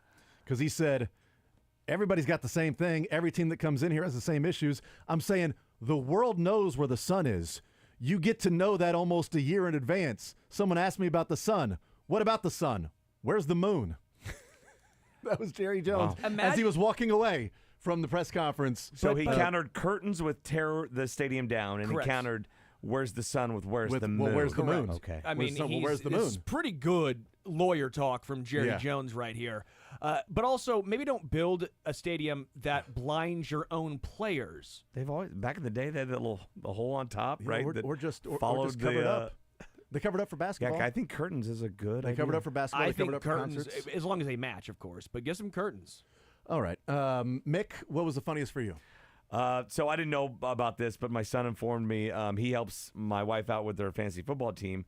Well, she follows every Sunday and Monday and Thursday her fantasy football team, and she sees the names on like her phone, but they're abbreviated. So she sees the last name, but she sees like just the first letter of the first name. Yeah, like and P. Mahomes. She doesn't know these guys. So I learned about it the other night when she goes, "Well, Zach Flowers got me some points." I'm like, I nearly spit out my spaghetti. And I'm like, wait, what? Who? And my son starts laughing. He's like, "Oh, you don't know about this? She does this all the time." She's like, "What's his name?" We're like, Zay. "Oh, yeah, Zay." And then I've also learned she has Bo Purdy on her team. Bo Purdy. Jason Gibbs, the running back for the Lions. Jason Gibbs, of course. And she loves the Lions because she also has Aaron St. Brown. Amon-Ra Aaron St. Brown. And yes. I think she's doing very well in her league, from Good what for I her. hear. So it was great. Yeah. hilarious to hear how well Zach Flowers was doing for her fantasy football team. Good night. Dylan, funniest for you? The funniest for me was the Cam Bynum respect paid to B-Girl Raygun after her retirement last week. Another visual. I'm thinking of new funniest. We're great. Yep. It needs to be mentioned. It was so good. It was awesome. You got to see it. Awesome. It's He another nailed one it. that you got to see. It's another visual. He did like the whole routine. He wouldn't stop. That's great. It was so good. How do you memorize the whole thing? That was impressive. A lot of work. My funniest was last night while Jared Goff was throwing interceptions, he got to 5, and Ryan Fitzpatrick took to Twitter last night and said, "We're getting into the dangerous territory of my name showing up on the broadcast with last time someone threw this many picks stat. Time to put the kids to bed." Then Goff threw his 5th interception, which Fitzpatrick had 6. And then he goes, "Don't you dare do it to me, Tirico." Okay, Jamison Stafford thrown to the bus for throwing 5. Please don't throw another one, Jared. So that was Fitzpatrick last night. The best, we head to you, Mick. Best from the weekend. Late. I hope I'm not like Dylan, late to the party on this, because this involves another one-armed guy. Have you Jim heard Abbott? of Hansel Emmanuel? No. He plays D1 basketball with one arm. Nice. I'm praying this was Jim Abbott. I mean, I need someone. 6'6". He's from the Dominican. I'm trying to look up his stats here. Yeah, no, that's. He's now with Austin P. He's been with, I think, Northwestern State, but that's Division I basketball. It's pretty legit. He's playing with one arm. He's got an offer from Memphis at one point in his career. Unbelievable. I saw him pick up and dunk. That's awesome. On a dude. I'm like, wow, that is unbelievable. So I'm going to look up his stats. You guys go ahead. Best for you, Dylan? Happy Veterans Day. There Best you for go. me. I So like that. thank you for your service and appreciate you all. I like that. I'll let Sterling do best, being Mizzou. My best is the clip that I sent you earlier today, and that is Matt Eberflus on ESPN Chicago in his weekly radio spot today. His phone kept cutting out, and boy, they are tired of Matt Eberflus in Chicago because the host wasn't messing around. We got to pull those experiences.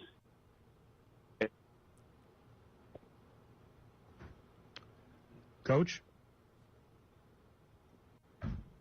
Coach, your cell phone's as bad as the offense right now. All right, we'll put them on hold and see if we can reestablish. Yeah. How daring of him to say it when he's not listening. I know. Best for you, Sterling. No, I was fine with that. You can go with Missouri. I'll say local schools, KU with a big win. KU football and Missouri, basketball. huge win. K-State had a bye, but again, with KU winning, that was good news for them. So, and then the Chiefs. So pretty good. Local Pretty good football. weekend. Best college football season in years. There we go. We'll take a break, come back, wrap the show next.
So a little news that could be on the local front of a local player here in Kansas City. I need to bring it up real quick so I can get the correct quote. And this comes from Brian Dable, and asked about the quarterback situation, and he said, the coaching staff and I are evaluating, or not the quarterback situation, the coaching staff and I are evaluating everything in the bye week, and we'll see moving forward.